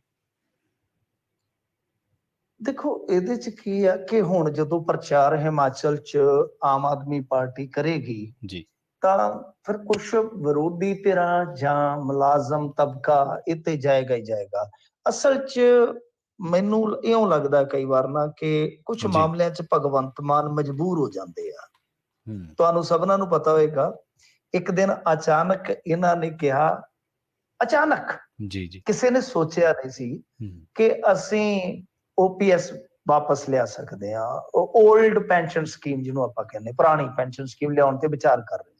ਹੂੰ ਅਗਲੇ ਦਿਨ ਕੇਜਰੀਵਾਲ ਸਾਹਿਬ ਕੁਝ ਘੰਟਿਆਂ ਬਾਅਦ ਗੁਜਰਾਤ ਚ ਕਹਿੰਦੇ ਆ ਕਿ ਉੱਥੇ ਇਹ ਸਕੀਮ ਵਾਪਸ ਲਿਆਂਦੀ ਗਈ ਹੈ। ਤਾਂ ਮਤਲਬ ਹੁਣ ਤੁਸੀਂ ਦੇਖੋ, ਕੋਈ ਬੱਚੇ ਨਹੀਂ ਹੈਗੇ ਆਪਾਂ ਕਿ ਰੋਟੀ ਨੂੰ ਚੋਚੀ ਦੱਸਦੇ ਆ ਅਸੀਂ। ਜੀ ਤਾਂ ਇਹ ਤੁਸੀਂ ਦੇਖੋ ਕਿ ਸ਼ਾਇਦ ਉਹਦੇ ਵਾਸਤੇ ਇਹ ਗਰਾਊਂਡ ਤਿਆਰ ਕੀਤਾ ਗਿਆ। ਜੀ ਉੱਥੇ ਜਾ ਕੇ ਕਹਿਣਾ ਸੀਗਾ ਕਿ ਅਸੀਂ ਵਿਚਾਰ ਕਰ ਰਹੇ ਹਾਂ ਜਾਂ ਕਰ ਦਿੱਤਾ ਵਗੈਰਾ, ਜੋ ਵੀ ਹੈ ਕੇਜਰੀਵਾਲ ਸਾਹਿਬ ਦੀ ਰਾਜਨੀਤੀ ਜਿੱਦਾਂ ਦੀ ਹੈਗੀ ਆ। ਤਾਂ ਹੁਣ ਇਹਦੇ ਤੋਂ ਲੱਗਦਾ ਇਹ ਆ ਕਿ ਕਿਤੇ ਨਾ ਕਿਤੇ ਜੋ ਹਾਈ ਕਮਾਂਡ ਸੀ ਤਾਂ ਉਹਨੇ ਬਿਆਨ ਦਬਾ ਦਿੱਤਾ। ਹੁਣ ਜਦੋਂ ਬਿਆਨ ਦੇ ਦਿੱਤਾ ਤੇ ਜੀ ਇੱਕ ਉਮੀਦ ਜਿਹੜੀ, ਕਿਉਂਕਿ ਦੇਖੋ 올ਡ ਪੈਨਸ਼ਨ ਸਕੀਮ ਤੇ ਨਵੀਂ ਪੈਨਸ਼ਨ ਸਕੀਮ 'ਚ ਜ਼ਮੀਨ ਅਸਮਾਨ ਦਾ ਫਰਕ ਆ। ਮੁਲਾਜ਼ਮ ਮਰ ਕੇ ਜਾਂਦੇ ਆ ਕਿ ਸਾਡੀ ਉਹ ਪੈਨਸ਼ਨ ਲਾਗੂ ਕਰ ਦਿਓ, ਭਾਵੇਂ ਤਨਖਾਹ ਘੱਟ ਕਰ ਦਿਓ, ਕੋਈ ਚੱਕਰ ਨਹੀਂ ਜੀ ਉਹ ਜ਼ਰੂਰ ਹੋਣੀ ਚਾਹੀਦੀ ਆ। ਕਾਫੀ ਕੁਛ ਆ, ਡਿਫਰੈਂਸ ਕਾਫੀ ਨੇ ਉਹਦੇ ਵਿੱਚ ਜੇ ਤੁਸੀਂ ਦੇਖੋਗੇ ਤਾਂ। ਹੁਣ ਗੱਲ ਕੀ ਹੈ ਕਿ ਜਦੋਂ ਤੁਸੀਂ ਉਮੀਦ ਜਗਾ ਦਿੱਤੀ, ਫਿਰ ਇਹਨਾਂ ਨੇ, ਕਿਉਂਕਿ ਹੁਣ ਦੇਖੋ ਮਾਮਲਾ ਤੇ ਜਿਹੜਾ ਉਹ ਕਾਫੀ ਸੋਧਾਂ ਵਾਲਾ ਵੀ ਹੈ, ਕਾਫੀ ਕੁਝ ਤੁਹਾਨੂੰ ਕਰਨਾ ਪਵੇਗਾ। ਇਹ ਚਾਹੁੰਦੇ ਨੇ ਕਿ ਕੁਝ ਕੁ ਹਿੱਸਾ ਬਦਲ ਦਈਏ, ਏਦਾਂ ਕਰੀਏ ਓਦਾਂ ਕਰੀਏ। ਵੈਸੇ ਤਾਂ ਜੇ ਤੁਸੀਂ ਦੇਖੋਗੇ ਤਾਂ ਅਸਲੀ ਖਜ਼ਾਨੇ ਤੇ ਬੋਝ ਜਿਹੜਾ ਵੀ ਪੈਣਾ ਉਹ 400 ਕਰੋੜ ਦਾ ਪੈਂਦਾ ਕਿ 700 ਕਰੋੜ ਦਾ ਪੈਂਦਾ, ਉਹ ਪੈਣਾ ਜਾ ਕੇ ਗਾਂ ਤਕਰੀਬਨ ਲਾ ਲਓ ਕਿ 33-34 ਚ ਜੀ 33-34 ਚ। ਕਿਉਂਕਿ ਉਹ ਤੋਂ ਪਹਿਲਾਂ ਜੇ ਆਪਾਂ ਦੇਖੀਏ 3 ਤੋਂ ਪਹਿਲਾਂ ਤਾਂ ਚੱਲਦਾ ਹੀ ਸੀਗਾ ਨਾ, ਸਾਰਾ ਕੰਮ ਕਾਰ ਚੱਲਦਾ ਹੀ ਸੀਗਾ, ਪੈਨਸ਼ਨ ਸਕੀਮ ਚੱਲੀ ਆਉਂਦੀ ਸੀਗੀ। ਤਾਂ ਹੁਣ ਜਿਹੜੇ ਅੱਜ ਦੀ ਤਰੀਕ ਚ ਕੋਈ ਜੌਬ ਕਰ ਚੁੱਕੇ ਆ ਤਾਂ ਕੋਈ 8-10 ਸਾਲ ਹੋਰ ਸਰਵਿਸ ਕਰਕੇ ਫੇਰ ਹੀ ਰਿਟਾਇਰ ਹੋਣਗੇ ਨਾ। ਤਾਂ ਜ਼ਿਆਦਾ ਬੋਝ ਤੇ ਉਦੋਂ ਪਵੇਗਾ, ਉਦੋਂ ਕਿਹਦੀ ਸਰਕਾਰ ਹੋਵੇਗੀ ਕੋਈ ਨਹੀਂ ਜਾਣਦਾ। ਪਰ ਫਿਰ ਵੀ ਜੇ ਇਹ ਹੁਣ ਵੀ ਸਕੀਮ ਉਹ ਲਾਗੂ ਕਰਦੇ ਨੇ ਤਾਂ ਖਾਸਾ ਇਹਨਾਂ ਨੂੰ ਕਹਿ ਲਓ ਕਿ ਸੋਧਾਂ ਵਾਲਾ ਕੰਮ ਤਾਂ ਕਰਨਾ ਪਵੇਗਾ ਨਾ। ਜੀ ਹੁਣ ਇਹਨਾਂ ਨੇ ਕਹਿ ਦਿੱਤਾ, ਆਸ ਦੀ ਕਿਰਨ ਜਗਾ ਦਿੱਤੀ ਹੈ। ਤਾਂ ਜਦੋਂ ਮੰਗ ਪੂਰੀ ਨਹੀਂ ਹੋ ਰਹੀ ਤਾਂ ਫਿਰ ਜਿਹੜਾ ਮੁਲਾਜ਼ਮ ਤਬਕਾ ਤਾਂ ਉਹ ਤਾਂ ਬਈ ਸਵਾਲ ਚੁੱਕੇਗਾ, ਕਦਮ ਵੀ ਚੁੱਕੇਗਾ। ਹੁਣ ਉੱਥੇ ਜਾ ਕੇ ਉਹ ਰੈਲੀ ਕਰਨਗੇ, ਜਿਵੇਂ ਤੁਹਾਨੂੰ ਪਤਾ ਹੀ ਹੈ ਬੇਰੁਜ਼ਗਾਰ ਕਰਦੇ ਹੁੰਦੇ ਆ ਕਿ ਜਿੱਥੇ ਪ੍ਰਚਾਰ ਕਰਨ ਜਾਵੇ ਸੱਤਾ ਤੇ ਰੋ ਬਰੋਬਰ ਜਾ ਕੇ ਉੱਥੇ ਦੂਸਰਾ ਭੰਡੀ ਪ੍ਰਚਾਰ ਸਟਾਰਟ ਕਰਦੇ ਨੇ। ਤਾਂ ਇਹ ਕੰਮ ਤੇ ਚੱਲੇਗਾ। ਖੈਰ ਹੁਣ ਵੇਖੋ, ਹੋ ਸਕਦਾ ਕੋਈ ਅੱਗੇ ਕੋਈ ਰਸਤਾ ਕੱਢ ਲੈਣ, ਕਿਉਂਕਿ ਰਸਤਾ ਤਾਂ ਫਿਰ ਇਹੋ ਹੀ ਆ ਕਿ ਪੂਰੀ ਦੀ ਪੂਰੀ ਤਾਂ ਮੈਨੂੰ ਨਹੀਂ ਲੱਗਦਾ ਕਿ 올ਡ ਪੈਨਸ਼ਨ ਸਕੀਮ ਲਾਗੂ ਕਰ ਦੇਣਗੇ ਚੰਦ ਦਿਨਾਂ ਚ। ਲੰਮਾ ਚੌੜਾ ਪ੍ਰੋਸੀਜਰ ਹੈ। ਹਾਂ, ਇਹ ਹੋ ਸਕਦਾ ਕਿ ਕੁਝ ਹੱਲ ਕੱਢ ਲੈ ਜਾ। ਤਾਂ ਦੇਖੋ ਅੱਗੇ ਕੀ ਬਣਦਾ, ਮਾਮਲਾ ਤੇ ਪਚੀਦਾ ਹੈ ਜੀ। ਅਗਲੀ ਖਬਰ ਦੇ ਵੱਲ ਵਧੀਏ ਮਿੰਟੂ ਜੀ, ਤੇ ਗੱਲ ਕਰੀਏ ਇੱਕ ASI ਮੋਬਾਈਲ ਦੀ ਦੁਕਾਨ ਤੇ ਹਥਿਆਰ ਦੀ ਨੁਮਾਇਸ਼ ਚਲਾ ਰਿਹਾ ਸੀ, ਪਿਸਤੌਲ ਦਿਖਾ ਰਿਹਾ ਸੀ, ਗੋਲੀ ਚੱਲ ਗਈ, ਮੁੰਡਾ ਮਰ ਗਿਆ ਮਿੰਟੂ ਜੀ। ਹਾਂਜੀ, ਇਹ ਨੌਜਵਾਨ ਹਲਾਕ ਹੋ ਗਿਆ, ਮੌਕੇ ਤੇ ਗੋਲੀ ਵੱਜੀ ਛਾਤੀ ਦੇ ਵਿੱਚ। ਜੀ ਗੱਲ ਇਹ ਆ ਕਿ ਸਮਝ ਨਹੀਂ ਆਈ, ਉਹ ਵੀਡੀਓ ਨੂੰ ਵੇਖ ਕੇ ਤੇ ਏਦਾਂ ਲੱਗਦਾ ਨਾ ਜਦੋਂ ਦੱਸ ਰਿਹਾ ਹੋਵੇ ਬਈ ਸ਼ਾਇਦ ਉਹ ਲੰਬਾਈ ਮਿਲ ਕੇ, ਜਾਂ ਇਹ ਵੀ ਹੁੰਦਾ ਅੱਜ ਕੱਲ ਮੋਬਾਈਲਾਂ ਤੇ ਉਹ ਕਾਗਜ਼ ਜਿਹਾ ਵੀ ਚੜਾ ਦਿੰਦੇ ਆ ਨਾ ਚੀਜ਼ਾਂ ਤੇ, ਲੈਮੀਨੇਟ ਜਿਹਨੂੰ ਆਪਾਂ ਕਹਿ ਦਿੰਦੇ ਆ। ਉਹ ਏਦਾਂ ਲੱਗਦਾ ਜਿੱਦਾਂ ਮਿਣਤੀ ਜੀ ਕਰ ਰਿਹਾ ਹੋਵੇ ਤੇ ਫਿਰ ਅਚਾਨਕ ਤਾਂ ਚੁੱਕਦਾ ਤੇ ਟ੍ਰਿਗਰ ਦੱਬਿਆ ਜਾਂਦਾ ਜੀ। ਉਹ ਮੁੰਡੇ ਦੀ ਹੋਣੀ ਸ਼ਾਮਤ ਵਿਚਾਰੇ ਦੀ ਘਟੀ ਸੀਗੀ, ਉਹ ਸਿੱਧੀ ਗੋਲੀ ਉਹਦੇ ਵੱਜੀ ਆ ਜਾ ਕੇ ਛਾਤੀ ਚ। ਉੱਥੇ ਹੀ ਉਹਨੂੰ ਚੱਕ ਕੇ ਖੜਿਆ। ਇਹਨੇ ਭੱਜਣ ਦਾ ਯਤਨ ਕੀਤਾ ਪਰ ਉੱਥੇ ਪੁਲਿਸ ਵਾਲੇ ਨੂੰ ਫੜ ਲਿਆ ਸੀਗਾ ਲੋਕਾਂ ਨੇ। ਫਿਰ ਉਹ ਮੁੰਡਾ ਜਦੋਂ ਉਹਨਾਂ ਨੇ ਡੈਡ ਡਿਕਲੇਅਰ ਕਰ ਦਿੱਤਾ ਹਸਪਤਾਲ ਵਾਲਿਆਂ ਨੇ, ਉਹਨਾਂ ਨੇ ਇੱਕ ਛੋਟਾ ਜਿਹਾ ਪ੍ਰਦਰਸ਼ਨ ਵੀ ਕੀਤਾ, ਰੋਹ ਦੇ ਵਿੱਚ ਆਏ। ਫਿਰ ਉਸ ਤੋਂ ਬਾਅਦ ਪੁਲਿਸ ਨੇ ਆਖਿਆ ਕਿ ਅਸੀਂ ਇਹਨੂੰ ਮੁਅੱਤਲ ਕਰ ਦਿੱਤਾ ਮੌਕੇ ਤੇ। ਫਿਰ ਬਾਅਦ ਦੇ ਵਿੱਚ ਹੁਣ ਇਹ ਖਬਰ ਆ ਰਹੀ ਹੈ ਕਿ ਪੁਲਿਸ ਨੇ ਇਹਦੇ ਤੇ, ਕਿਉਂਕਿ ਮੁੰਡਾ ਮਰ ਗਿਆ, ਕਤਲ ਦਾ ਮਾਮਲਾ ਵੀ ਦਰਜ ਕਰ ਲਿਆ ਹੈ। ਤਾਂ ਦੇਖੋ ਕੀ ਖੱਟਿਆ, ਸਿਆਣਪ ਤੋਂ ਕੰਮ ਲੈਣ ਦੀ ਜ਼ਰੂਰਤ ਹੈ ਜੀ। ਸਿਆਣਪ ਤੋਂ ਕੰਮ ਲਵੋ ਤੁਸੀਂ, ਕਿ ਪਹਿਲੀ ਗੱਲ ਤੇ ਇਹ ਹੈ ਕਿ ਇਸ ਤਰ੍ਹਾਂ ਦੇ ਭੀੜ ਭੜੱਕੇ ਵਾਲੀ ਜਗ੍ਹਾ ਤੇ ਤੁਹਾਡਾ ਉੱਥੇ ਹਥਿਆਰ ਕੱਢਣਾ ਹੀ ਠੀਕ ਨਹੀਂ ਹੈ। ਬਿਲਕੁਲ। ਤੇ ਦੂਜੀ ਗੱਲ ਇਹ ਆ ਕਿ ਬਈ ਤੁਸੀਂ ਘੱਟੋ ਘੱਟ ਉਹਨੂੰ ਚੈੱਕ ਤੇ ਕਰੋ ਨਾ, ਖਾਲੀ ਤਾਂ ਕਰੋ ਜੇ ਕਿਤੇ ਜਾਣਾ ਵੀ ਹੈ। ਉਹ ਥਾਣੇ 'ਚ ਹੀ ਖਾਲੀ ਕਰਕੇ ਆਓ ਜਾਂ ਆਪਣੇ ਘਰ 'ਚ ਖਾਲੀ ਕਰਕੇ ਆਓ। ਤੁਸੀਂ ਏਦਾਂ ਭੀੜ ਭੜੱਕੇ ਵਾਲੇ, ਜੇ ਕਿਤੇ ਕੋਈ ਮੰਨ ਲਓ ਕੋਈ ਲਿਜਾਣਾ ਕਵਰ ਵੇਖਣਾ ਜਾ ਕੇ, ਕੋਈ ਲੈਮੀਨੇਸ਼ਨ ਵਗੈਰਾ ਕਥਿਤ ਤੌਰ ਤੇ ਹੁਣ ਆਪਾਂ ਕਹਿ ਸਕਦੇ ਜਿੱਦਾਂ ਅੰਦਾਜ਼ਾ ਹੈ, ਕੁਝ ਵੀ ਕਰਵਾਉਣਾ ਹੈ ਤਾਂ ਘੱਟ ਤੋਂ ਘੱਟ ਉਹਨੂੰ ਪ੍ਰੋਪਰ ਦੇਖੋ ਕਿ ਖਾਲੀ ਹੋ ਗਿਆ। ਹੁਣ ਕਿਤੇ ਕਈ ਵਾਰ ਕੀ ਹੁੰਦਾ ਕਿ ਗੋਲੀ ਅੜੀ ਵੀ ਰਹਿ ਜਾਂਦੀ ਹੈ, ਕਈ ਵਾਰ ਬੰਦਾ ਗੋਲੀ ਕੱਢਣ ਨੂੰ ਭੁੱਲ ਜਾਂਦਾ ਹੈ। ਜੋ ਮਰਜ਼ੀ ਹੋਣ ਤੇ ਗੱਲਾਂ ਨੇ, ਪਰ ਇਸ ਥਾਣੇਦਾਰ ਦੀ ਪੱਕੇ ਤੌਰ ਤੇ ਕਹਿ ਸਕਦੇ ਆ ਕਿ ਇਹ ਲਾਪਰਵਾਹੀ ਸੀ। ਹਾਲਾਂਕਿ ਕਤਲ ਤੇ ਨਹੀਂ ਕਿਹਾ ਜਾ ਸਕਦਾ, ਮੁਕੱਦਮਾ ਤੁਹਾਨੂੰ ਦੱਸਦੇ ਕਤਲ ਦਾ ਦਰਜ ਕੀਤਾ ਹੈ। ਇਹ ਤਾਂ ਪ੍ਰਵੀਨ ਜੀ ਆਪਾਂ ਨੂੰ ਦੇਖਣ ਤੋਂ ਪਤਾ ਲੱਗਦਾ ਹੈ ਨਾ ਕਿ ਗੈਰ ਇਰਾਦਾ ਕਤਲ ਤਾਂ ਆਪਾਂ ਮੰਨ ਸਕਦੇ ਹਾਂ, ਇਰਾਦਾ ਨਹੀਂ ਸੀ ਪਰ ਕਤਲ ਹੋ ਗਿਆ। ਪਰ ਕਤਲ ਕੋਈ ਮਿੱਥ ਕੇ ਕੀਤਾ ਲੱਗਦਾ ਨਹੀਂ ਹੈ। ਬਾਕੀ ਫਿਰ ਵੀ ਜਾਂਚ ਪੜਤਾਲ ਹੋਣੀ ਚਾਹੀਦੀ ਹੈ। ਬਹੁਤ ਮਾੜੀ ਹੈ। ਹੁਣ ਇਹ ਵੀ ਪੱਟਿਆ ਗਿਆ ਥਾਣੇਦਾਰ ਵੀ, ਇਹ ਹੁਣ ਜਾਂ ਤਾਂ ਰਾਜੀਨਾਮਾ ਕਰੇਗਾ ਪਰਿਵਾਰ ਦੇ ਨਾਲ ਤੇ ਉਹਦੇ ਵਾਸਤੇ ਤੁਹਾਨੂੰ ਪਤਾ ਬਹੁਤ ਕੁਝ ਦੇਣਾ ਲੈਣਾ ਪੈਂਦਾ ਹੈ, ਤੇ ਜਾਂ ਫਿਰ ਸਜ਼ਾ ਭੁਗਤੇਗਾ ਕਿਉਂਕਿ ਸਾਰਾ ਕੁਝ ਤੇ ਸਾਹਮਣੇ ਹੈ, ਭੀੜ ਦੇ ਵਿੱਚ ਤੇ ਹੋਇਆ। ਇਸ ਕਰਕੇ ਜਿਨ੍ਹਾਂ ਦਾ ਨੌਜਵਾਨ ਕਮਾਊ ਪੁੱਤ ਚਲਾ ਗਿਆ ਉਹ ਵੀ ਪੱਟੇ ਗਏ। ਇਸ ਕਰਕੇ ਬਈ ਥੋੜੀ ਜ਼ਿੰਮੇਵਾਰੀ ਜੇ ਪੁਲਿਸ ਵਾਲੇ ਵੀ ਨਹੀਂ ਵਿਖਾਉਣਗੇ ਤਾਂ ਫਿਰ ਸਮਾਜ ਦਾ ਤੇ ਸਰਿਆ ਹੀ ਪਿਆ। ਜੀ ਬਿਲਕੁਲ ਬਿਲਕੁਲ। ਅਗਲੀ ਗੱਲ ਕਰੀਏ ਮਿੰਟੂ ਜੀ ਪੱਤਰਕਾਰਤਾ ਦੀ। ਪਿਛਲੇ ਕੁਝ ਅਰਸੇ ਤੋਂ ਪੱਤਰਕਾਰਤਾ ਕਰਨੀ ਔਖੀ ਹੋ ਗਈ ਹੈ। ਪਿਛਲੇ ਕੁਝ ਅਰਸੇ ਤੋਂ ਪੱਤਰਕਾਰਤਾ ਦੇ ਵਿੱਚ ਸੱਚੀ ਗੱਲ ਕਹਿਣੀ ਔਖੀ ਹੋ ਗਈ ਹੈ। ਵਰਲਡ ਪ੍ਰੈਸ ਫਰੀडम ਇੰਡੈਕਸ ਜਦੋਂ ਦੇਖਦੇ ਹਾਂ ਤੇ ਭਾਰਤ, ਜੇ ਮੈਂ ਗਲਤ ਨਾ ਹੋਵਾਂ ਤਾਂ ਮੋਦੀ ਸਾਹਿਬ ਦਾ ਜਿਹੜਾ ਭਾਰਤ ਹੈ ਉਹ ਤਕਰੀਬਨ 150 ਦੇ ਪਾਏਦਾਨ ਤੇ ਖੜਾ ਹੈ। ਇਸ ਮਾਮਲੇ ਦੇ ਵਿੱਚ ਕਸ਼ਮੀਰੀ ਪੱਤਰਕਾਰ ਨੂੰ ਏਅਰਪੋਰਟ ਤੇ ਰੋਕ ਲਿਆ ਤੇ ਉਸ ਤੋਂ ਬਾਅਦ ਵਿਵਾਦ ਹੋਇਆ ਜੀ। ਦੇਖੋ ਇਹ ਜਿਹੜੀ ਪੱਤਰਕਾਰ ਆ ਬੀਬੀ ਮੱਟੂ ਜੀ, ਇਹਨੇ ਪਿੱਛੇ ਜੇ ਇਹਨੂੰ ਪੁਲਿਤਜ਼ਰ ਅਵਾਰਡ ਵੀ ਮਿਲਿਆ ਨਾ ਜੀ, ਜਿਹੜਾ ਕਈ ਪ੍ਰਸਿੱਧ ਪੱਤਰਕਾਰਾਂ ਨੂੰ ਮਿਲ ਚੁੱਕਾ ਹੈ ਜਿਨ੍ਹਾਂ ਨੇ ਬਹੁਤ ਬ੍ਰਿਲੀਅੰਟ ਕੰਮ ਕੀਤਾ ਹੁੰਦਾ, ਉਹਨਾਂ ਲਈ ਇਹ ਅਵਾਰਡ ਜਿਹੜਾ ਉਹ ਦਿੱਤਾ ਜਾਂਦਾ। ਮਤਲਬ ਕਿ ਪੱਤਰਕਾਰਾਂ ਦੇ ਜਗਤ ਦੇ ਵਿੱਚ ਇਹ ਅਵਾਰਡ ਇੱਕ ਸੁਪਨਾ ਹੈ ਜੀ ਜੀ ਜੀ, ਬਹੁਤ ਘੱਟ ਪੱਤਰਕਾਰਾਂ ਨੂੰ ਮਿਲਦਾ ਹੈ। ਤਾਂ ਇਹ ਨਿਊਯਾਰਕ ਜਾ ਰਹੀ ਸੀ ਕਿ ਬੀਬੀ 18 ਅਕਤੂਬਰ ਨੂੰ ਰੋਕਿਆ ਗਿਆ ਦਿੱਲੀ ਏਅਰਪੋਰਟ ਤੇ ਜੀ। ਹੁਣ ਦੇਖੋ ਕਾਰਨ ਤਾਂ ਸਪਸ਼ਟ ਨਹੀਂ ਦੱਸਦੇ, ਮੈਂ ਤੁਹਾਡੀ ਜਾਣਕਾਰੀ ਲਈ ਦੱਸਾਂ, ਇਹ ਅੰਗਦ ਸਿੰਘ ਨੂੰ ਮੋੜਿਆ ਗਿਆ ਯੂਐਸ ਵਾਲੇ ਨੂੰ। ਹਾਂਜੀ ਹਾਂਜੀ ਮੋੜਿਆ ਸੀ, ਸ਼ਾਇਦ ਉਹ ਸੁਣ ਰਹੇ ਹੋਣ ਜਾਂ ਜ਼ਰੂਰ ਦੱਸਿਓ ਕਿ ਮੈਂ ਆਰਟੀਆਈ ਪਾਈ ਸੀ ਨਿਊਯਾਰਕ ਤੋਂ ਲੈ ਕੇ ਜਿੱਥੇ ਜਿੱਥੇ ਵੀ ਮਤਲਬ ਕਿ ਸੀ ਸੰਬੰਧਤ ਜੀ ਜੀ ਕੋਈ ਵੀ ਅਥਾਰਟੀ, ਤਾਂ ਆਈਬੀ ਤੱਕ ਮੇਰੀ ਉਹ ਆਰਟੀਆਈ ਗਈ ਤਾਂ ਜਵਾਬ ਉਹਨਾਂ ਨੇ ਆਖਿਆ ਕਿ ਨਹੀਂ ਅਸੀਂ ਇਹ ਦੱਸ ਹੀ ਨਹੀਂ ਸਕਦੇ। ਮਤਲਬ ਕਿ ਹੱਥ ਹੀ ਖੜੇ ਕਰ ਦਿੱਤੇ। ਮੈਂ ਪੁੱਛਿਆ ਸੀਗਾ ਕਿ ਉਹ ਕਿਹੜੇ ਕਾਰਨ ਰਹੇ ਨੇ ਕਿ ਅੰਗਦ ਸਿੰਘ ਜਿਹੜੇ ਪੱਤਰਕਾਰ ਇੱਥੇ ਆ ਰਹੇ ਸੀਗੇ ਉਹਨਾਂ ਨੂੰ ਕਿਉਂ ਮੋੜਿਆ ਗਿਆ, ਕਿ ਉਹ ਬਲੈਕ ਲਿਸਟਡ ਸਨ, ਕਿ ਉਹਨਾਂ ਤੇ ਕੋਈ ਕੇਸ ਚੱਲਦਾ ਹੈ, ਕੋਈ ਡਾਕੂਮੈਂਟ ਦਾ, ਕੋਈ ਦਸਤਾਵੇਜ਼ ਦਾ ਰੌਲਾ। ਯਾਨੀ ਉਹਨਾਂ ਨੇ ਸੂਚਨਾ ਦੇਣ ਤੋਂ ਇਨਕਾਰ ਕਰ ਦਿੱਤਾ ਕਿ ਨਹੀਂ ਨਹੀਂ ਜੀ ਇਹ ਫਲਾਣੇ ਧਾਰਾ ਦੇ ਤਹਿਤ ਆਉਂਦੀ ਨਹੀਂ। ਚਲੋ ਅਸੀਂ ਕੀ ਕਰ ਸਕਦੇ ਹੁਣ, ਤਾਂ ਇਸ ਮਾਮਲੇ 'ਚ ਵੀ ਜੇ ਪਾਵਾਂਗੇ ਹੁਣ ਪਾ ਲਵਾਂਗੇ, ਪਰ ਜਵਾਬ ਉਹੀ ਹੋਣਾ ਹੈ। ਮਤਲਬ ਕਿ ਇਹ ਵੀ ਨਹੀਂ ਦੱਸਿਆ ਜਾਂਦਾ ਕਿ ਪੱਤਰਕਾਰ ਨੂੰ ਕਿਉਂ ਮੋੜ ਰਹੇ। ਘੱਟੋ ਘੱਟ ਲੋਕਾਂ ਨੂੰ ਦੱਸੋ ਤਾਂ ਸਹੀ ਨਾ ਕਿ ਇਹ ਪੱਤਰਕਾਰ ਜਿਹੜਾ ਹੈ ਕਿਉਂ ਸਾਡੇ ਇੰਡੀਆ ਨਹੀਂ ਆ ਸਕਦਾ ਤੇ ਜਾਂ ਇੰਡੀਆ ਚੋਂ ਬਾਹਰ ਨਹੀਂ ਜਾ ਸਕਦਾ। ਘੱਟੋ ਘੱਟ ਕਾਰਨ ਤੇ ਦੱਸ ਦੋ ਜੀ ਕਿ ਕਿਹੜੇ ਪਾਪ ਕੀਤੇ ਨੇ। ਤੋ ਇਹ ਕਹਾਣੀਆਂ ਨੇ ਜੀ। ਖੈਰ ਟਿਕਟ ਵਗੈਰਾ ਹੋਈ ਵੀ ਸੀਗੀ ਤੇ ਮੈਨੂੰ ਲੱਗਦਾ ਹੁਣ ਇਸ ਮਾਮਲੇ 'ਚ ਜੇ ਆਪਾਂ ਦੇਖੀਏ ਤਾਂ ਕੁਛ ਇੰਟਰਨੈਸ਼ਨਲੀ ਰਿਐਕਸ਼ਨ ਵੀ ਆਉਣਗੇ ਜੀ। ਤੇ ਵੈਸੇ ਜੇ ਦੇਖੋਗੇ ਯੂਐਨ ਦੇ ਮੁਖੀ ਨੇ ਪਿਛਲੇ ਦਿਨ ਹੀ ਮੇਰੇ ਖਿਆਲ ਦੇ 1-2 ਦਿਨ ਪਹਿਲਾਂ ਇੱਕ ਬਹੁਤ ਵੱਡੀ ਸਟੇਟਮੈਂਟ ਵੀ ਦਿੱਤੀ ਇੰਡੀਆ ਦੇ ਸੰਦਰਭ ਵਿੱਚ। ਤੁਸੀਂ ਇੰਡੈਕਸ ਦਾ ਜ਼ਿਕਰ ਕੀਤਾ, ਹੋਰ ਬਹੁਤ ਸਾਰੀਆਂ ਰਿਪੋਰਟਾਂ ਨੇ ਕਿ ਉਹ ਇਹਨਾਂ ਗੱਲਾਂ ਦੇ ਆਧਾਰ ਤੇ ਫਿਰ ਕਈ ਵਾਰ ਬਣਦੀਆਂ ਨੇ। ਹਾਂ ਠੀਕ ਹੈ, ਜੇ ਕੋਈ ਬੰਦਾ ਕੋਈ ਕਿਸੇ ਕੇਸ ਦੇ ਵਿੱਚ ਲੋੜੀਂਦਾ ਹੈ ਜਾਂ ਕੋਈ ਕਿਸੇ ਲਿਸਟ ਦੇ ਵਿੱਚ ਆ ਜਾਂ ਕੋਈ ਹੋਰ ਕੋਈ ਸ਼ੱਕੀ ਗਤੀਵਿਧੀ ਕਰਦਾ ਹੈ ਤਾਂ ਉਹ ਤਾਂ ਕੋਈ ਘੱਟੋ ਘੱਟ ਕੋਈ ਕਾਰਨ ਤੇ ਦੱਸਿਆ ਜਾਵੇ ਨਾ। ਇਸ ਕਰਕੇ ਇਹ ਇਹੋ ਜਿਹੀਆਂ ਗੱਲਾਂ ਕਰਦੇ ਆ ਤਾਂ ਮੁੜ ਕੇ ਬਈ ਉਹ ਸਾਰਾ ਕੁਛ ਹੈ ਜਿਹੜਾ ਉਲਟਾ ਜਾਂਦਾ। ਫਿਰ ਇਹ ਪਿੱਟਦੇ ਆ ਕਿ ਦੇਖੋ ਜੀ ਵੈਸਟਰਨ ਮੀਡੀਆ ਜਿਹੜਾ ਉਹ ਇੰਡੀਆ ਦੀ ਛਵੀ ਖਰਾਬ ਕਰ ਰਿਹਾ। ਤਾਂ ਮੈਨੂੰ ਨਹੀਂ ਲੱਗਦਾ ਜਿਹੜਾ ਐਡਾ ਕੋਈ ਸਨਮਾਨਿਤ ਪੱਤਰਕਾਰ ਆ ਉਹ ਜਾ ਕੇ ਕੋਈ ਦੇਸ਼ ਵਿਰੋਧੀ ਗਤੀਵਿਧੀ ਕਰੂਗਾ, ਕਿਉਂਕਿ ਪੱਤਰਕਾਰ ਦਾ ਤਾਂ ਕੋਈ ਕਿਸੇ ਨਾਲ ਲਾਗਾ ਦੇਗਾ ਨਹੀਂ ਹੁੰਦਾ, ਕਿਸੇ ਨਾਲ ਕੋਈ ਲੈਣਾ ਦੇਣਾ ਨਹੀਂ। ਉਹਨੇ ਆਪਣਾ ਸਿਰਫ ਕੰਮ ਕਰਨਾ ਹੁੰਦਾ ਹੈ, ਉਹਨੂੰ ਕੰਮ ਕਰਨ ਦੇਣਾ ਚਾਹੀਦਾ, ਚਾਹੇ ਉਹ ਕਿਸੇ ਵੀ ਦੇਸ਼ ਦੇ ਵਿੱਚ ਜਾ ਕੇ ਕਰਨਾ ਚਾਹੁੰਦਾ ਹੈ। ਸੋ ਪੱਤਰਕਾਰਤਾ ਆਜ਼ਾਦ ਰਹਿਣੀ ਚਾਹੀਦੀ ਆ, ਸਿਆਸਤ ਤੋਂ ਮੁਕਤ ਰਹਿਣੀ ਚਾਹੀਦੀ ਆ। ਪਰ ਇਹ ਸਾਡੀਆਂ ਕੋਰੀ ਕਲਪਨਾ ਵਾਲੀਆਂ ਗੱਲਾਂ ਨੇ, ਤੁਹਾਨੂੰ ਪਤਾ ਹੀ ਹੈ ਜਿੱਦਾਂ ਚੱਲਦਾ ਫਿਰ ਸਭ ਟਮਟਮਾ। ਹਾਂਜੀ, ਬਿਲਕੁਲ ਇਹ ਤਾਂ ਹੈ। ਚਲੋ ਫਿਰ ਵੀ ਮਿੰਟੂ ਜੀ ਜਿਹੜੇ ਲੋਕ ਵਧੀਆ ਕੰਮ ਕਰਦੇ ਆ, ਉਹ ਇੰਸ਼ਾਅੱਲਾ ਜਿਉਂਦੇ ਵਸਦੇ ਰਹਿਣ। ਬਹੁਤ-ਬਹੁਤ ਧੰਨਵਾਦ ਮਿੰਟੂ ਜੀ, ਤੁਹਾਡਾ ਇਹਨਾਂ ਜਾਣਕਾਰੀਆਂ ਦੇ ਲਈ। ਜੀ ਸ਼ੁਕਰੀਆ। ਜੀ। ਸੋ ਪ੍ਰੋਗਰਾਮ ਖਬਰ ਤੇ ਨਜ਼ਰ ਦੇ ਪਹਿਲੇ ਹਿੱਸੇ ਦੇ ਵਿੱਚ ਆਪਣੇ ਨਾਲ ਜੁੜੇ ਸਨ ਮਿੰਟੂ ਗੁਰਸਰਗਾ ਜੀ, ਜਿਨ੍ਹਾਂ ਦੇ ਨਾਲ ਆਪਾਂ ਕਈ ਅਹਿਮ ਖਬਰਾਂ ਨੂੰ ਲੈ ਕੇ ਚਰਚਾ ਕੀਤੀ ਹੈ। ਵੇਲਾ ਹੋ ਚੱਲਿਆ ਇੱਕ ਛੋਟੀ ਜਿਹੀ ਬ੍ਰੇਕ ਦੇ ਲਈ ਰੁਕਣ ਦਾ। ਬ੍ਰੇਕ ਤੋਂ ਪਾਰ ਕੁਝ ਹੋਰ ਅਹਿਮ ਖਬਰਾਂ ਤੇ ਚਰਚਾ ਕਰਾਂਗੇ। ਹਰਿਆਣਾ ਦੇ ਡਿਪਟੀ ਸਪੀਕਰ ਨੇ, ਜਿਵੇਂ ਆਪਾਂ ਅਕਸਰ ਹੀ ਆਪਾਂ ਗੱਲਾਂ ਕਰਦੇ ਹਾਂ ਪੰਜਾਬੀ ਰੇਡੀਓ ਯੂਐਸਏ ਦੇ, ਤੁਸੀਂ ਸੁਣਦੇ ਹੋਵੋਗੇ ਕਿ ਇਹ ਜਾ ਕੇ ਲੀਡਰ ਡੇਰੇ ਸਿਰਸੇ ਨੱਕ ਰਗੜਦੇ ਰਹੇ ਆ।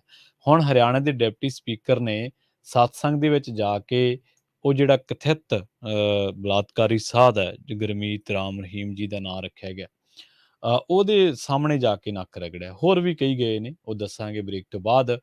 ਆਈਲੈਟਸ ਕਰਨ ਪਿੱਛੋਂ ਕੁੜੀ ਵਿਆਹ ਤੋਂ ਮੁੱਕਰ ਗਈ ਸੀ ਤੇ ਨੌਜਵਾਨ ਨੇ ਜਿਹੜਾ ਉਹ ਖੁਦਕੁਸ਼ੀ ਕਰ ਲਈ ਹੈ। ਮਾਮਲਾ ਕਿੱਥੋਂ ਦਾ, ਇਹਦੇ ਬਾਰੇ ਵੀ ਜ਼ਰੂਰ ਚਾਨਣਾ ਪਾਵਾਂਗੇ। ਨਵਜੋਤ ਸਿੰਘ ਸਿੱਧੂ ਦੀ ਗੱਲ ਵੀ ਜ਼ਰੂਰ ਕਰਾਂਗੇ। ਜੁੜੇ ਰਹੋ ਪੰਜਾਬੀ ਰੇਡੀਓ ਯੂਐਸਏ ਦੇ ਨਾਲ। ਅਸੀਂ ਹੁਣੇ ਪਰਤਾਂਗੇ ਇੱਕ ਸ਼ਾਰਟ ਬ੍ਰੇਕ ਤੋਂ ਬਾਅਦ।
ਬ੍ਰੇਕ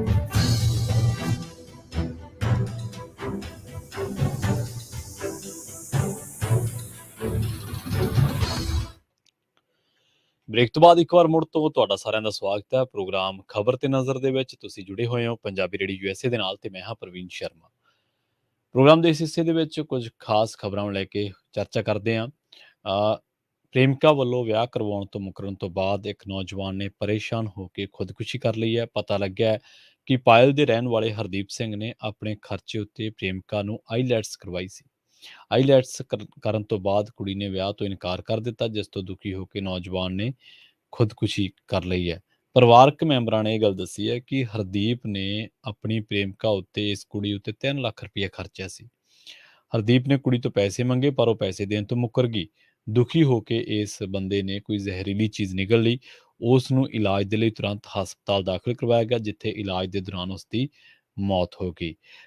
ਪੁਲਿਸ ਨੇ ਇਸ ਮਾਮਲੇ ਦੇ ਵਿੱਚ ਮ੍ਰਿਤਕ ਨੌਜਵਾਨ ਦੀ ਪ੍ਰੇਮਿਕਾ ਨੂੰ ਨਾਮਜ਼ਦ ਕਰਕੇ ਮਾਮਲੇ ਦੇ ਵਿੱਚ ਅੱਗੇ ਜਾਂਚ ਜਿਹੜੀ ਹੈ ਉਹ ਸ਼ੁਰੂ ਕਰ ਦਿੱਤੀ ਹੈ। ਗੱਲ ਕਰਦੇ ਹਾਂ ਡੇਰਾ ਮੁਖੀ ਦੇ ਮਾਮਲੇ ਦੀ। ਹਰਿਆਣਾ ਭਾਜਪਾ ਨੇ ਆਪਣਾ ਮਿਸ਼ਨ 2024 ਸ਼ੁਰੂ ਕਰ ਦਿੱਤਾ ਹੈ। ਉਮਰ ਕੈਦ ਦੀ ਸਜ਼ਾ ਕੱਟ ਰਹੇ ਰਾਮ ਰਹੀਮ ਦੇ ਆਨਲਾਈਨ ਸਤਸੰਗ ਦੇ ਵਿੱਚ ਡੇਰਾ ਪ੍ਰੇਮੀਆਂ ਦੇ ਨਾਲ ਹੁਣ ਭਾਜਪਾ ਦੇ ਵਿਧਾਇਕ, ਮੇਅਰ, ਹੋਰ ਵੀ ਜਿਹੜੇ ਸਿਆਸੀ ਚਿਹਰੇ ਆ ਉਹ ਹਾਜ਼ਰੀਆਂ ਲਗਾ ਰਹੇ ਆ। ਕਰਨਾਲ ਮੇਅਰ ਤੋਂ ਬਾਅਦ ਹੁਣ ਹਿਸਾਰ ਦੇ ਮੇਅਰ ਗੌਤਮ ਸਰਦਾਨਾ ਦੀ ਪਤਨੀ ਨੇ ਵੀ ਆਨਲਾਈਨ ਸਤਸੰਗ ਦੇ ਵਿੱਚ ਰਾਮ ਰਹੀਮ ਤੋਂ ਚੋਣਾਂ ਦੇ ਲਈ ਅਸ਼ੀਰਵਾਦ ਲਿਆ। ਇੱਥੇ ਹਿਸਾਰ ਦੇ ਵਿੱਚ ਇੱਕ ਰਾਜਗੜ੍ਹ ਰੋਡ ਉੱਤੇ ਇੱਕ ਨਿੱਜੀ ਰਿਜ਼ੋਰਟ ਆ, ਉੱਥੇ ਹਰਿਆਣਾ ਦੇ ਡਿਪਟੀ ਸਪੀਕਰ ਤੇ ਨਲਵਾ ਤੋਂ ਵਿਧਾਇਕ ਰਣਵੀਰ ਗੰਗਵਾ ਵੀ ਪਹੁੰਚੇ ਸੀ। ਰਣਵੀਰ ਗੰਗਵਾ ਜਿਹੜਾ ਹੈ ਉਹ ਡੇਰੇ ਦਾ ਪੁਰਾਣਾ ਭਗਤ ਹੈ। ਵਰਚੁਅਲ ਸੰਵਾਦ ਦੇ ਦੌਰਾਨ ਡੇਰਾ ਮੁਖੀ ਨੇ ਡਿਪਟੀ ਸਪੀਕਰ ਨੂੰ ਪਹਿਚਾਣ ਲਿਆ ਸੀ, ਤੇ ਫਿਰ ਡਿਪਟੀ ਸਪੀਕਰ ਨੂੰ ਜਦੋਂ ਪਛਾਣ ਲਿਆ ਤੇ ਉਹ ਕਹਿੰਦੇ ਕਿ ਤੁਸੀਂ ਸਾਡੇ ਤੇ ਕਿਰਪਾ ਕਰੋ। ਤੇ ਫਿਰ ਡੇਰਾ ਮੁਖੀ ਨੇ ਕਿਹਾ ਕਿ ਤੁਹਾਡੇ ਤੇ ਕਿਰਪਾ ਪਹਿਲਾਂ ਵੀ ਰਹੀ ਹੈ ਤੇ ਹੁਣ ਵੀ ਕਹਿੰਦੇ ਬਣੀ ਰਹੂਗੀ। ਉਹ ਪਹਿਲਾਂ ਉਹਨੇ ਦੱਸਿਆ ਕਿ ਜਿਹੜੇ ਗੰਗਵਾ ਪਰਿਵਾਰ ਆ 1960 ਤੋਂ ਡੇਰੇ ਨਾਲ ਜੁੜਿਆ ਹੋਇਆ। 1964 ਦੇ ਵਿੱਚ ਉਹ ਕਹਿੰਦੇ ਕਿ ਮੇਰਾ ਜਨਮ ਹੋਇਆ ਤੇ ਅਸੀਂ ਜਿਹੜੇ ਸ਼ੁਰੂ ਤੋਂ ਹੀ ਡੇਰੇ ਦੇ ਨਾਲ ਜਿਹੜਾ ਉਹ ਜੁੜੇ ਹੋਏ ਆ। ਇੱਥੇ ਹੋਰ ਵੀ ਬਥੇਰੇ ਜਿਹੜੇ ਸਿਆਸਤਦਾਨ ਹੈ, ਇੱਥੋਂ ਤੱਕ ਕਿ ਪੰਜਾਬ ਦੇ ਵੱਡੇ ਵੱਡੇ ਕਹਿੰਦੇ ਕਹਾਉਂਦੇ ਜਿਹੜੇ ਸਿਆਸਤਦਾਨ ਹੈ ਉਹ ਵੀ ਡੇਰੇ ਦੇ ਵਿੱਚ ਨਤਮਸਤਕ ਹੋ ਕੇ ਡੇਰਾ ਮੁਖੀ ਦੇ ਸਾਹਮਣੇ ਨੱਕ ਰਗੜਦੇ ਰਹੇ ਆ। ਉਹ ਵੀ ਜਿਹੜੇ ਆ ਉਹ ਡੇਰਾ ਮੁਖੀ ਦੀ ਨੱਕ ਰਗੜਨਾ ਦੂਰ ਦੀ ਗੱਲ, ਉਹਦੀਆਂ ਫਿਲਮਾਂ ਲਵਾਉਣ ਦੇ ਲਈ ਕੀ ਕੁਛ ਹੋਇਆ ਪੰਜਾਬ ਦੀ ਸਿਆਸਤ ਦੇ ਵਿੱਚ। ਇਸ ਤੋਂ ਇਲਾਵਾ ਹੋਰ ਜਿਹੜੇ ਕਹਿੰਦੇ ਕਹਾਉਂਦੇ ਆਪਣੇ ਆਪ ਨੂੰ ਬੜੇ ਤਰਕਸ਼ੀਲ ਆ ਤੇ ਬੜੇ ਕਹਿੰਦੇ ਕਿ ਅਸੀਂ ਬੜੇ ਪੁਰਾਣੇ ਰਾਣੇ ਮਹਾਰਾਣੇ ਆ, ਰਾਜੇ ਮਹਾਰਾਜੇ, ਉਹਨਾਂ ਨੇ ਵੀ ਨੱਕ ਰਗੜੇ ਇਸ ਡੇਰਾ ਮੁਖੀ ਦੇ ਸਾਹਮਣੇ, ਜਿਹਦੇ ਤੇ ਬਲਾਤਕਾਰ, ਕਤਲ ਵਰਗੇ ਇਲਜ਼ਾਮ ਨੇ ਤੇ ਸਜ਼ਾ ਕੱਟ ਰਿਹਾ। ਜਦੋਂ ਪੱਤਰਕਾਰ ਰਾਮਚੰਦਰ ਛਤਰਪਤੀ ਦਾ ਕਤਲ ਹੁੰਦਾ ਤੇ ਉਸ ਤੋਂ ਬਾਅਦ ਉਹਦਾ ਜਿਹੜਾ ਬੇਟਾ ਅੰਸ਼ੁਲ ਛਤਰਪਤੀ, ਉਹਦਾ ਜਿਹੜਾ ਸਪੁੱਤਰ ਆ ਅੰਸ਼ੁਲ ਛਤਰਪਤੀ, ਉਸ ਬੰਦੇ ਨੇ 2 ਦਹਾਕਿਆਂ ਤੋਂ ਵੀ ਵੱਧ ਸਮੇਂ ਦੇ ਵਿੱਚ ਜਦੋਜਹਿਦ ਕੀਤੀ ਸੀ। ਅੰਸ਼ੁਲ ਛਤਰਪਤੀ ਨੂੰ ਕਈ ਲੋਕ ਜਿਹੜੇ ਨਿੱਜੀ ਤੌਰ ਤੇ ਵੀ ਜਾਣਦੇ ਆ। ਅੰਸ਼ੁਲ ਛਤਰਪਤੀ ਨੇ ਦੱਸਿਆ ਕਿ ਕਿਵੇਂ 3 ਰਾਜਾਂ ਦੇ ਮੁੱਖ ਮੰਤਰੀ ਉਹਨੂੰ ਸਮਝੌਤੇ ਲਈ ਦਬਾਅ ਪਾਉਂਦੇ ਸੀ ਉਹਦੇ ਤੇ। ਹਰਿਆਣਾ, ਹਿਮਾਚਲ, ਪੰਜਾਬ, ਇਹ 3 ਰਾਜਾਂ ਦੇ ਮੁੱਖ ਮੰਤਰੀ ਕਿਸੇ ਸਮੇਂ, ਉਹ ਕਹਿੰਦਾ ਕੋਈ ਅਕਾਲੀ, ਕੋਈ ਕਾਂਗਰਸੀ, ਸਭ ਨੇ ਜ਼ੋਰ ਲਾਇਆ, ਕੋਈ ਭਾਜਪਾਈ, ਸਭ ਨੇ ਜ਼ੋਰ ਲਾਇਆ ਕਿ ਅੰਸ਼ੁਲ ਕੀ ਲੈਣਾ ਇਸ ਕੰਮ ਤੋਂ, ਤੂੰ ਰਹਿਣ ਦੇ। ਪਰ ਉਹ ਬੰਦੇ ਨੇ ਆਪਣੇ ਪਿਤਾ ਦੇ ਕਤਲ ਦੀ ਜਿਹੜੀ ਗੱਲ ਸੀ ਉਹਦੇ 'ਚੋਂ ਨਿਆਂ ਲੈ ਕੇ ਹਟਿਆ। ਅੱਜ ਕੱਲ੍ਹ ਜੇ ਕੋਈ ਮਾੜਾ ਮੋਟਾ ਵੀ ਮਾਤੜ ਬੰਦੇ ਨੂੰ ਕੋਈ ਕਹਿ ਦੇਵੇ, ਐਮਐਲਏ ਕਹਿ ਦੇ ਕਿ ਯਾਰ ਛੱਡ ਖਹਿੜਾ ਕੋਈ ਗੱਲ ਨਹੀਂ, ਤੇ ਆਪਾਂ ਕਹਿ ਦਿੰਦੇ ਚਲੋ ਠੀਕ ਹੈ ਯਾਰ ਐਮਐਲਏ ਸਾਹਿਬ ਨੇ ਕਹਿਤਾ। 3 ਮੁੱਖ ਮੰਤਰੀ ਉਹ ਬੰਦੇ ਤੇ ਦਬਾਅ ਪਾਉਂਦੇ ਰਹੇ ਕਿ ਡੇਰਾ ਮੁਖੀ ਨੂੰ ਜਾਣ ਦੇ, ਛੱਡ ਖਹਿੜਾ। ਉਹ ਕਹਿੰਦਾ ਨਹੀਂ, ਇਹ ਹੁੰਦੀ ਹੈ ਆਪਦੇ ਪਿਓ ਦੇ ਸਿਧਾਂਤਾਂ ਤੇ ਪਹਿਰਾ ਦੇਣ ਦੀ ਗੱਲ। ਸੋ ਉਹਨੇ ਸਾਬਿਤ ਕੀਤਾ ਕਿ ਠੀਕ ਹੈ, ਮੇਰੇ ਪਿਤਾ ਦਾ ਕਤਲ ਹੋਇਆ, ਡੇਰਾ ਮੁਖੀ ਦੇ ਬੰਦਿਆਂ ਨੇ ਕੀਤਾ, ਪਰ ਮੈਂ ਇਸ ਮਾਮਲੇ ਦੇ ਵਿੱਚ ਜੱਦੋਜਹਿਦ ਕਰੂੰਗਾ। ਗੱਲ ਕਰਦੇ ਹਾਂ ਨਵਜੋਤ ਸਿੰਘ ਸਿੱਧੂ ਦੀ। ਪਟਿਆਲਾ ਦੀ ਸੈਂਟਰਲ ਜੇਲ੍ਹ ਦੇ ਵਿੱਚ ਬੰਦ ਕਾਂਗਰਸ ਦੇ ਸਾਬਕਾ ਪ੍ਰਧਾਨ ਨਵਜੋਤ ਸਿੰਘ ਸਿੱਧੂ ਦੀ ਬਰਥਡੇ ਦੇ ਉੱਤੇ ਅਚਾਨਕ ਤਬੀਅਤ ਵਿਗੜ ਗਈ ਸੀ। ਜੇਲ੍ਹ ਪ੍ਰਬੰਧਨ ਨੇ ਉਹਨਾਂ ਨੂੰ ਪਟਿਆਲਾ ਦੇ ਰਜਿੰਦਰਾ ਹਸਪਤਾਲ ਲਿਜਾਇਆ ਗਿਆ। ਸਿੱਧੂ ਨੇ ਲੋ ਬੀਪੀ ਦੀ ਸ਼ਿਕਾਇਤ ਦੱਸੀ ਸੀ ਤੇ ਉਸ ਤੋਂ ਬਾਅਦ ਉਹਨਾਂ ਦੀ ਤਬੀਅਤ ਜਿਹੜੀ ਆ ਉਹ ਵਿਗੜਨ ਲੱਗੀ ਸੀ। ਡਾਕਟਰਾਂ ਨੇ ਚੈੱਕਅਪ ਕੀਤਾ ਤੇ ਸਿੱਧੂ ਨੂੰ ਸਾਦਾ ਖਾਣ ਪੀਣ ਦੀ ਸਲਾਹ ਦਿੱਤੀ ਤੇ ਕੁਝ ਸਾਵਧਾਨੀਆਂ ਤੇ ਪਰਹੇਜ਼ ਰੱਖਣ ਦੀ ਵੀ ਸਲਾਹ ਦਿੱਤੀ ਹੈ। ਦਵਾਈ ਦੀ ਖੁਰਾਕ ਲੈਣ ਤੋਂ ਬਾਅਦ ਕੁਝ ਦੇਰ ਤੱਕ ਸਿੱਧੂ ਹਸਪਤਾਲ ਦੇ ਵਿੱਚ ਰੁਕੇ ਰਹੇ ਤੇ ਉਸ ਤੋਂ ਬਾਅਦ ਆਰਾਮ ਮਿਲਣ ਉੱਤੇ ਫਿਰ ਉਹਨਾਂ ਨੂੰ ਵਾਪਸ ਪਟਿਆਲਾ ਸੈਂਟਰਲ ਜੇਲ੍ਹ ਦੇ ਵਿੱਚ ਲਿਜਾਇਆ ਗਿਆ। ਇਸ ਤੋਂ ਪਹਿਲਾਂ ਵੀ ਇੱਕ ਦੋ ਵਾਰੀ ਉਹਨਾਂ ਦੀ ਤਬੀਅਤ ਜਿਹੜੀ ਹੈ ਨਾਸਾਜ਼ ਹੋਈ ਹੈ ਤੇ ਉਸ ਤੋਂ ਬਾਅਦ ਉਹ ਜੇਲ੍ਹ ਦੇ ਵਿੱਚੋਂ ਆਏ ਨੇ। ਹਾਲਾਂਕਿ ਜਦੋਂ ਵੀ ਇਸ ਤਰ੍ਹਾਂ ਕੋਈ ਹਾਈ ਪ੍ਰੋਫਾਈਲ ਮਾਮਲੇ ਦੇ ਵਿੱਚ ਕਿਸੇ ਦੀ ਤਬੀਅਤ ਖਰਾਬ ਹੁੰਦੀ ਹੈ, ਜੇ ਕਿਸੇ ਨੂੰ ਸਹੂਲਤਾਂ ਮਿਲਦੀਆਂ ਨੇ ਜਾਂ ਕਿਸੇ ਨੂੰ ਕੋਈ ਰਿਲੈਕਸੇਸ਼ਨ ਦਿੱਤੀ ਜਾਂਦੀ ਤਾਂ ਉਹਦੇ ਤਰ੍ਹਾਂ ਤਰ੍ਹਾਂ ਦੇ ਸਵਾਲ ਉੱਠਦੇ ਨੇ। ਪਤਾ ਲੱਗਿਆ ਵੀ ਐਕਤੀ ਜਿਹੜਾ ਬਰਥਡੇ ਆ ਉਹ ਜੇਲ੍ਹ ਦੇ ਵਿੱਚ ਹੀ ਮਨਾਉਣਾ ਪਊਗਾ। ਉਹਨਾਂ ਦੇ ਪਰਿਵਾਰ ਰਿਸ਼ਤੇਦਾਰ ਤਾਂ ਖੈਰ ਬਾਹਰ ਕਰ ਰਹੇ ਨੇ। ਕ੍ਰਿਕਟਰ ਬਹੁਤ ਤਕੜੇ ਰਹੇ ਨੇ, ਕਲਾਕਾਰ, ਰਾਜਨੇਤਾ ਸਿੱਧੂ ਆਪਣਾ ਬਰਥਡੇ ਜਿਹੜਾ ਅਲੱਗ ਤਰ੍ਹਾਂ ਅੰਦਾਜ਼ ਦੇ ਨਾਲ ਮਨਾਉਂਦੇ ਰਹੇ ਆ। ਪਰ ਹੁਣ ਇਸ ਵਾਰ ਉਹ ਆਪਣਾ ਜੇਲ੍ਹ ਦੇ ਵਿੱਚੋਂ ਸਾਦੇ ਢੰਗ ਦੇ ਨਾਲ ਬਰਥਡੇ ਮਨਾਉਣਗੇ। ਰੋਡ ਰੇਜ ਮਾਮਲੇ ਦੇ ਵਿੱਚ ਸਿੱਧੂ, ਨਵਜੋਤ ਸਿੰਘ ਸਿੱਧੂ ਇਸ ਵੇਲੇ ਪਟਿਆਲਾ ਦੀ ਸੈਂਟਰਲ ਜੇਲ੍ਹ ਦੇ ਵਿੱਚ ਬੰਦ ਆ। ਪਟਿਆਲੇ ਦੇ ਵਿੱਚ ਹੀ ਜਿਹੜਾ ਝਗੜਾ ਹੋਇਆ ਸੀਗਾ। ਖੈਰ ਇੱਥੇ ਵੇਲਾ ਹੋ ਚੱਲਿਆ ਤੁਹਾਡੇ ਤੋਂ ਇਜਾਜ਼ਤ ਲੈਣ ਦਾ। ਪੰਜਾਬੀ ਰੇਡੀਓ USA ਦੀ ਅਗਲੀ ਪੇਸ਼ਕਸ਼ program update America. Update America program ਦੇ ਵਿੱਚ ਹਰਜੋਤ ਸਿੰਘ ਖਾਲਸਾ ਜੀ ਤੇ ਉਹਨਾਂ ਦੇ ਨਾਲ ਹੋਣਗੇ ਰਾਜਕਰਨਵੀਰ ਸਿੰਘ ਜੀ। ਅਮਰੀਕਾ ਦੇ ਨਾਲ ਨਾਲ ਵਿਸ਼ਵ ਭਰ ਦੇ ਵਿੱਚ ਵਾਪਰੀਆਂ ਅਹਿਮ ਤੇ ਵੱਡੀਆਂ ਘਟਨਾਵਾਂ ਬਾਰੇ ਤੁਹਾਨੂੰ ਦੇਣਗੇ ਖਾਸ ਜਾਣਕਾਰੀਆਂ। ਜੁੜੇ ਰਹੋ ਪੰਜਾਬੀ ਰੇਡੀਓ USA ਦੇ ਨਾਲ। ਤੇ ਆਖਿਰ ਦੇ ਵਿੱਚ ਇੱਕ ਵਾਰ ਮੁੜ ਤੋਂ ਤੁਹਾਨੂੰ ਸਭ ਨੂੰ ਪਿਆਰ ਸਤਿਕਾਰ ਸਹਿਤ ਸਤਿ ਸ਼੍ਰੀ ਅਕਾਲ।